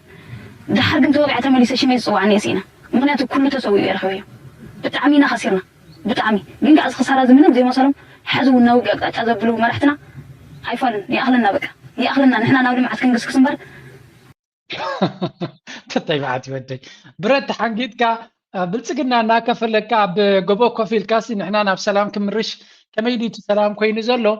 ናይ ብሓቂ እቲ ብልፅግና ዝበሃል ኩሉ ዓይነት ፈተናታት እዩ ንትግራይ ገይሩላ ዘሎ። እዞም ሰባት ናይ ሓራ መሬት ድማ كم تريوهم زلهم قلت سلسة كريكم ولا تمرحتناتهم زبلون زلو اتزبي سلام يزدل زلو بعفار بجاهم عبسقاتنا زلنا يزبل سمعوا. The conflict could erupt again. بسلام كل فايتينهم اسم بمسر إنه وده فيتم وده علم سلام واقعيت بدأ بزو تقاتل سلام كما تصنعنا ندلي تسقم تعم فرينا اللي بلو حارسنا حارسهم لنا نتحارس حارسنا خذاب قلنا هنا وذيسنا أتينا في الولع دينا لبهال بفرحي بسلامي بصلاتنا هنا. I went to visit one of the top leaders of the Tigray Peace Force. قالك هابطوم ناي زتبلو حرامريت زلو حلافيتي اتخون زلا زي اسمعوها. General Zodu Kiros. What is your ultimate objective? وانا علامة ناي موداتا وانا علامة خمتها معناتنا هأوزر لحيل موجد بكتنا يشوف أنا حيل أقول لك عفاني سرعتنا يتفيلف كوكت مدور ndegana xali qoynati xaswalo ana zay amlalo كيف يقبلوا نفسي Tigrayan civilians are saying our leaders are divided and we are becoming a battlefield. And that's what they fear. What would you say to them? قينات حد كي يلعن يفرحيهم سقعت لهم تخكرين احنا ونفرحين قد حزب زلا قناتات قن قينات زترفنا قريلا يعني قينات قط كم تري وازلهم نتي مرحتنا هو حات نعم نموقاديو نمبال كاد بخالا زراربا كوينات زي ترف مخانيات نقر زلا مخانياتو بسلام يكون كان كتوقدهم سلازي again the situation is really tricky بوغن أم حراون تمساسالي مزبلتقنا سلام كم زي اللي يمزاربو ያሉትን የትጥቅ ትግሉን ማስቀጠል ብቻ እንደሆነ አመላክቷል። አቶ እስክንድር ችግሮችን በድርድር ለመፍታት ያላስቻለን መንግስት በተከተለው የአንድ ወገን ፍላጎት ምክንያት ነውም ብለዋል። ከመንግስት ወገን የሚሰማው የድርድር ዜናም ቢሆን ከዓለም አቀፉ ማህበረሰብ የሚመጣ ግፊትና ጫና ውጤት ነው ባይ ናቸው። እናም ጦርነቱን በቶሎ መጨረስ አለብን ብለን እየሰራን ነው ሲሉም ገልጸዋል። በሐፈሻ ብልጽግና ወይብን አብይ አህመድ ፍጹም ናይ ሰላም መንፈስ ዘይብሉ ወላው ነቲ ሰላም ዝብል ጻቅጡ ስለ ዝገብሩሉ ይምበር ንሱ ብኩናት ክድርዕሞም ይዝደሊ ግን ንዓነ ክትገብር እውን ሓይሊ ስለ ዘየለ ዓቕሚ ስለ ዝሓፅሮ ዘሎ እዩ እቲ ናይ ሰላም ከም ኣማራፂ ከም መግዝኢ ግዜ ከም መሸፈቲ ዝጥቀመሉ ዘሎ ሕጂ ናብቲ ዝበሃል ዘሎ ኣብዚ ናይ ውዕል ፕሪቶሪያ ድማ ንስማዕ ፕሪቶሪያ እዚ ታክቲካሊ ስልታዊ እዩ ማለት እውን ኣይኮነን ወይ ክሻብ ኩናት ንዳሎ ክሻብ ካሊእ ዝርዐ ናይ ሓይሊ መፍትሒ ነብል ንጥቀመሉ ማለት እውን ኣይኮነን ብመሰረቱ ሰላም ዘምፅእ ስለዝኾነ ሰላም ድማ ስትራቴጂክ ኣማራፂና እውን ስለዝኾነ በቲ ሰላማዊ ፖለቲካዊ መገዲ ክንረኽቦ ንኽእል ማክሲመም ኣቺቭመንት ክንረክብ ኢልና ኢና ዝኣተናዮ ስለዚ ስትራቴጂክ ኣማራፂና እውን እዩ الوقت خايد اللودو قلودو نتبع على ديزرب زنا بري خمتري وزلخوب نعناتي والبريتوريا تاكتيكال زي كون استراتيجيكيو نجزيو مدالوي زي كسام نركب قال ليكونه نحوار مفتوح كون الناس دلنا يزبل زلو تحطو ماني سمع كايو من البات ناي موداتا مزي بزي اب تግራይ ጋጢም ዘሎ ቆሲ ወገና ህሙድ ቦርደይ ብስም ጠንካራ ገበረን ንሱ ይመስለን كوجق ابن عندك أنا دقيمين الآن يا أنا سمعت تلفون يا أفتي السوشيال ميديا اسمي أيوه السوشيال ميديا زحلفوا دم حاسوت مسيرني عندك أنا دقاقين رواز اللهم تا ولادي تنتي أدوناي زبحال زلو تيك توكر يا تزارب زلا ودات أسيرو ستيل سلازلو يا حادي ساعة يلن نكابوليس زتبل أيو تخكلين أي لبل نسمبو كوجن ያው ምንም ተሰማعني ነገር የለኝ ያው አዶናይ ምንም ወደ ህዝብ ምንም አይኮነን ኢትዮጵያዊ ጾር ኢትዮጵያዊ እዩ ውሽጠይ ፈርሕ እዩ ከሞላዲት ግን ምንም ሕግ ተሊስ ምንም ነገር ኮውኒ ለአያምን እና ቦይ ለብልማር ምንም ከም ሀገር ሰሚዕ እዩ ሰማዕት ሎ እንዴ እንታይ ኮይኑ እንታይ ሕጂ ኣብዚ ብዙሕ ነገር እንዲድ ዝረብ ዘሎ መጀመርያ እዚ ወዲ እዚ ወላ እውን ዝኾነ ይኹን ገበን ፈፂሙ እንተኮይኑ ቀጥታ ዲኻ እንዳ ፖሊስ ወሲድካ ክትኣስሮ ዘለካ ማለት እቲ ዝፈፀሞ ገበን ክሳዕ ክንዱ ዲ ዓቢ ኮይኑ ወይስ ንስርዓት ዝቃወም ዲ ተዛሪቡ ናይ ስነ ምግባር ፀገም እንድሕር ኮይኑ ኸ ናይ ግድን ዲኻ እንዳ ፖሊስ ኣዳውጊንካ ነቲ ሰብ እቲ ጉዳዩ ከም ዝረአ ክትገብር ወይስ ናይ ናሽናል ሴኪሪቲ ፀገም ዝፈጥር ነገር ስለ ዘለዎ ድዩ ብዙሕ ሕቶታት ዘለዓል ጉዳይና ንርኢ ዘለና ካልእ እቲ ሓሳብካ ምግላፅ ዝብልዎ ወይ እውን ንኣብነት ናይ ብልፅግና ኩሉ ዓይነት ናይ ኩናትን ናይ ካልእን ወላ እውን ኣብ ልዕሊ ካልኦት ዓሌታት ዝገብርዎ ኣብ ልዕሊ ተጋሩ ዝዛረብዎ ኣብ ልዕሊ ኣምሓራ ዝዛረብዎ ናብ ኩናት ክወስድ ዝኽእል ሰንሲቲቭ ዝኾነ ፀርፍታት ንዓታቶም ኣብ እስር ቤት ዘእተኻ ንሓደ ተራ ዘረባ ወይ እውን ንስነ ምግባር ዝኸይድ ወላ ኣከዳድና ዶ ገለ ኢልካ ኣብ እንዳ ፖሊስ ኣሲርካ ክትከይድከ ንቡር ድዩ so many questions ትግራዋይ ምዃኑ ድዩ ከምኡ ዝገብሮ ዘሎ ኦርቶዶክስ ኮይኑ ማርያም መባሉ ድዩ ከምኡ ዝገብር ዘሎ which part is it ወላ እውን ንሱ እንተኾነ ካልእ መስርሕ የለን ድዩ ኮይኑ እቲ ዘገርም ሰብዚ ካናዳዊ ድማ it's kind of ridiculous ኤሮጳዊ ካናዳዊ ናይ ምዕራባውያን ዓለም ዜግነት ዘለዎ ሰብ እንድሕር ኮይኑ to what extent እዩ መሰል ዘለዎ እቲ ሰብ እቲ I don't know just አብይ አሕመድ ተቃላዕ ኢልዎ ተኸሻሕ ኢልዎ ኢና ንርኢ ዘለና ይኽሽሑ ኣለዉ ግን at the end of the day ናቶም ጉዳዩ I think እቲ ኣጋ መወዳታ ፍርሂ ወሪድዎ መጠንቀቅታታት ይመፁ ከም ዝነበረ እንዳትጠቀሙ ብያቸዋለሁ እንዳትጠቀሙ ጋይስ ይህ ሰግጥ የሚለው ቃል እውነቴን ነው የምላችሁ በጣም ብዙ ጠላቶች ይዞ ቢመጣ አይገርማችሁም ከምታስቡት በላይ ማለት ነው እንግዲህ ከሁለት ቀን ነው ከሶስት ቀን በፊት ሰግጥ ከም ትሪ ወደ ለኹም ዝወደ already warnings መፁ ከም ዝነበረ ስጋት ከም ዝነበረ ሰግጥ ትበሃል ቃል ናቱ ካች ወርድ ናቱ ብዙሕ ሽግራት ተምፃለየላ ዝብል ዘረባ እውን ተጠቂሙ ነይሩ እዩ but I think እቲ አብይ አሕመድ ከም ናቱ ዓይነት ፌም ዘለዎ ንኻልእ ክኸይድ ከም ዝኽእል ዓብ ስጋት ክህልዎ ከም ዝኽእል መረዳእታ ነይሩኒ ናይ መወዳእታ በዚያ ገይረ ክውድእ ጆርጅ ሓውና ብትገብሮ ዘለኻ ከይድታት ወይ ትሰርሖ ዘለኻ ስራሓት ብጣዕሚ ካፍቲ ዝበለፀ ብሉፅ እዩ ከማን ንዓናሲ ወይ ነቲ ብሓቂ ብዛዕባ ኤርትራ ዝሓስብ ደንጉ እዩ እዚ ኩሉ ኣቐዲሙ ዝብገስ ተበግሶታት ነርተ ዝኸውን እዛ ኩላ መንእሰይ ኣብ ገለገለ ተሃጥም ዘላ ኣይምጀመረትን ነይራ ሕጂ እውን ግን ብዛዕባ ናይ ቁጠባ መቸም ኣብ ኤውሮጳ ኢኻ ዘለኻ ኤውሮጳ ካበይ ናበይ ትኸይዳላ ትርኢ ኣለኻ ምስኡ ካብቲ ናይ ኢኮኖሚ ትምህርትታት እውን ስለትህብ ብኡ ተበጊስካ ብዙሓት መናእሰይ ክትሕግዝ ከተስምዕ ትኽእል ዝብል ሓሳብ ስለ ዘለኒ ጎስጓሳ ዕብይ ኣቢልካ ወይ ኣዛይድካ ትርፊ ግዜኻ ይኹን ወይ ኣብ ገለ ናይ ገለ ፕሮግራማትካ መቸም ኣብዛሓ ግዜ ትዛረበሉ ኩሉ ግዜ እንታይ ኣሎ ብዛዕባ ናይ ቻይናውያን ተበግሶታት እንዳምፃኻ ካበይ ናበይ ይገብሩ ነይሮም ካበይ ናበይ ከይዶም ኣብዚ ሕጂ ቀፃሊ ኣስተምህሮ ትህብ ኢኻ ስለዚ ማዕረ ክንድኡ ዝቕይር ናይ ኢኮኖሚ ለውጢ እኳ ክሰርሕ እንተዘይከኣለ እቲ ተሰዲዱ ዘሎ ምዕራባዊ ይኹን ኣብ እስያዊ ይኹን ለውጢ እኳ ክገብር እንተዘይከኣለ ብውሕዱ ግን ብዝተፈላለየ መልክዕ ሴፍ ክገብረሉ ዝኽእል ገንዘቡ ሴፍ ክገብረሉ ዝኽእል ዕድላት ጎስጓሳት ከተመሓላልፍ በዚ ንእግረ መንገደይ እላቦ Thank you brother يغنيلي ብዙሕ እኳ ንዛረቢና ብሰንኩ እውን ፀልኡና ሰባት ኣለው ብሓፈሻ ኣብ ስደት ኣለኻ ስደት ድማ ካብ ዓድኻ ውፅኢካ ዘሎ ምክንያታት ኣለካ ስለዚ ካብ ዓድኻን ገዛኻን ኣዴኻን ምርሓቕካ ዘይተረፈካ ተጠቀመሉ ሸብዳዕዳዕ ክትብል ግዜኻ ክትከስር ክትሕሽሽ ገለ ይኩንካ ተሰዲድካ ዘለኻ ብስዳትካ ዘይተረፈካ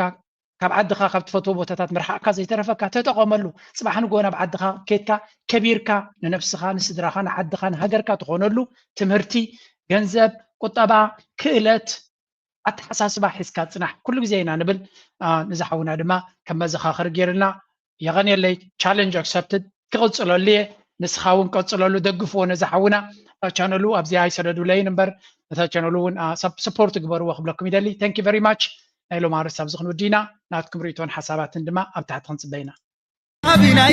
بنا يتنفد يقدمو بنا يتنفد حل مدافنا يتنفد ما بنا ينبلي يتنفد أبي عملي يتنفد شهد يربا يتنفد إنك السيمودا يتنفد ما بنا ينبلي يتنفد